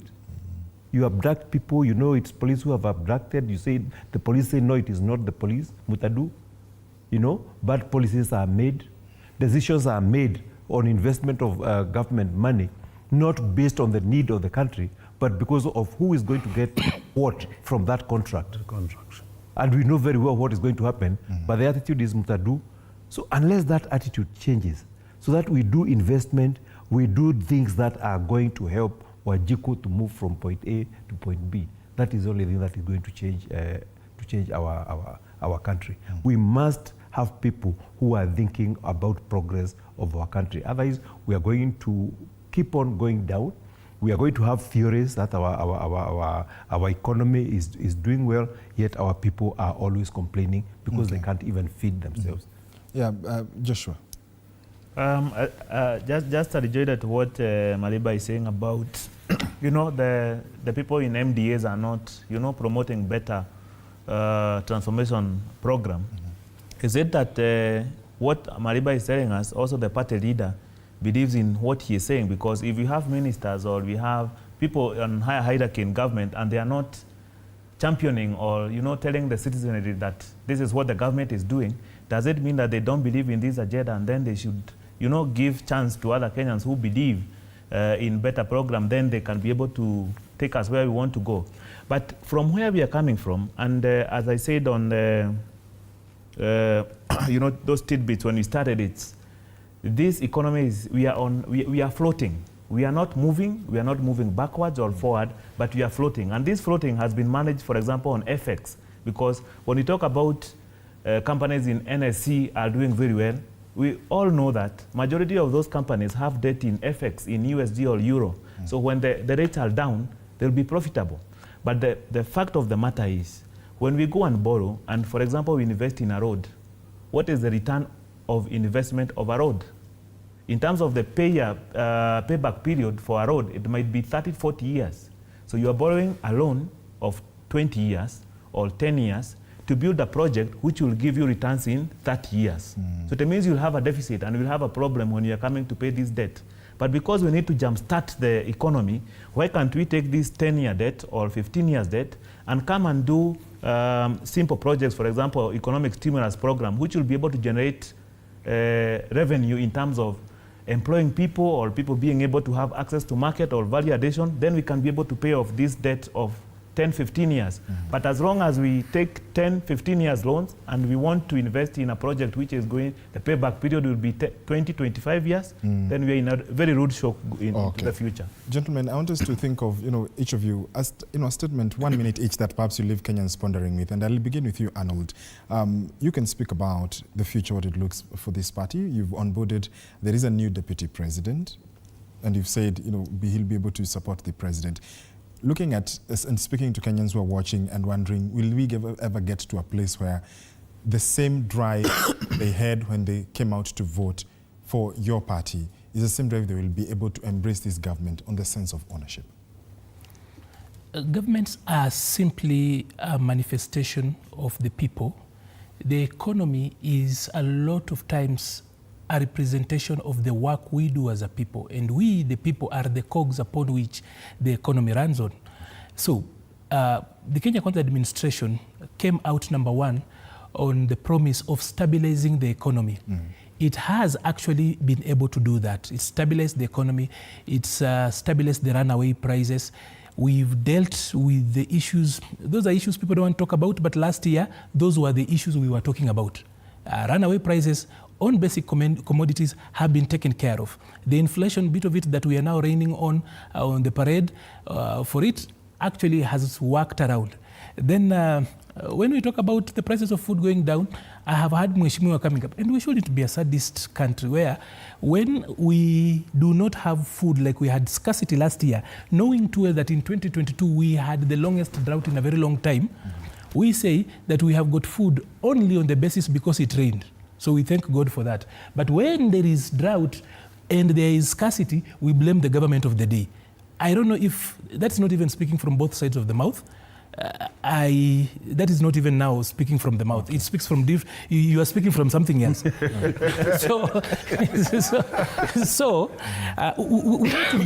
We need to be fair. We need to be so fair so that then when we come out to talk about these issues, regime bashing is not oversight. Regime bashing is not journalism. Regime bashing, George, is not activism. So that when we come here and are talking about these issues, we should look at the economy as a living organism. Not everything can be perfect, but it can be explained. That is why I said from the very beginning that all the metrics that government is talking about, if you compare that to last year, there has been an improvement. You can actually attribute that to rain, if you so wish, the way they are saying. You can attribute that to the inflation going down globally. Somehow, that is a phenomenon, but then it's not equal with our neighbors. But then when it goes down, it is the blame of the regime of the day. All right. So how do you embrace this particular party? UDA, unfortunately, is the party of today and tomorrow. It's the party of young people. It's the party that is going out, and at the moment, for example, we are doing the comrades chapters. We are going to university students. And after that, we are starting Mama Mboga conversations. We will come to you so that you tell us how you feel and how we can fix it. All right. Joshua, 30 seconds. My 30 seconds, I think my comment is, as I mentioned, Kenya is doing well, and that's what Honorable Mulu said, that we are doing well in terms of macroeconomics. The same urge that the government has been able to stabilize the economy, for them to be re-elected, or for us as Kenyan to feel that we are moving in the right trajectory, we need that energy to be put on microeconomics, so that's where the common mwananchi will be able to feel the heat. And lastly, I want to urge the leadership and the government to ensure that don't milk the blood. Just milk the milk. 3 important points in 2 seconds. The first one, Kenyans out there, what you are calling ground, don't care about what policies are there, how you implement them. They care about the final product, the outcomes. So can we focus more on the outcomes and not the processes? Okay. Point number 2, the Kenya Kwanza government has been very good at talking. I think time has come to do more in terms of implementation. The last one, I think as Kenyans we are losing our country. It might be the time to reclaim our country. And that will take a lot of effort so that we get back. Kenya belongs to Kenyans who are down there. It doesn't belong to us who are sitting at this table. Okay. So it's important Kenyans start reclaiming their country so that they feel that they have a country which they enjoy living in. Mheshimiwa Jomo, you get the last word. Thank you. Our country and many, all the countries, all the governments get their money from taxes. And that is what our government should concentrate on, getting money from taxes and not getting money by doing business. And the other thing the government should do is to enable wananchi to make money so that they can get more money from wananchi. It's not just a question of getting taxes. And let them empower us. Let them make infrastructure so that wananchi can be able to make money. Okay. 2, the time has come when we have to revolve most of the things that are supposed to be done. If it's like the fertilizer, importation of fertilizer, why do the national government has to do importation of fertilizer, which is an agricultural product, and agriculture is devolved? Let every county do its own business of importing its own fertilizer through traders in those constituencies, so that we can even devolve this corruption that is in fertilizer. It can be devolved to many levels, and then we can have money, flowing through many pockets in the country. And once we do that, we will start getting people. We will start getting Wanjiku with money on the ground. Indeed. And the prices will come down. Absolutely. And we'll have a successful Kenya, which we will be proud of. The conversation, of course, is bigger than we are. It's bigger than the time we have. I want to appreciate our guests for tonight. Arnold Maliba, Head of Policy and Public Affairs at UDA. Joshua Kamwere, he is Member of the Legislative Affairs Committee, ISPAC. Kalimulu, MP for Kitui Central, and last but not least, Honorable Jude Njomo, former Member of Parliament for Kiambu. The conversation has been, is the economy working for ground? And just an update, the Executive Office of the President, State House, is looking for short-term consultants in macroeconomics, microeconomics, agricultural economics, natural resource economics. Perhaps you might want to also go ahead and chime in your application. My name is George Maringa. On Sign Language has been Rodo Nyamai. Good night from Nairobi. As always, stay safe and be kind to one another.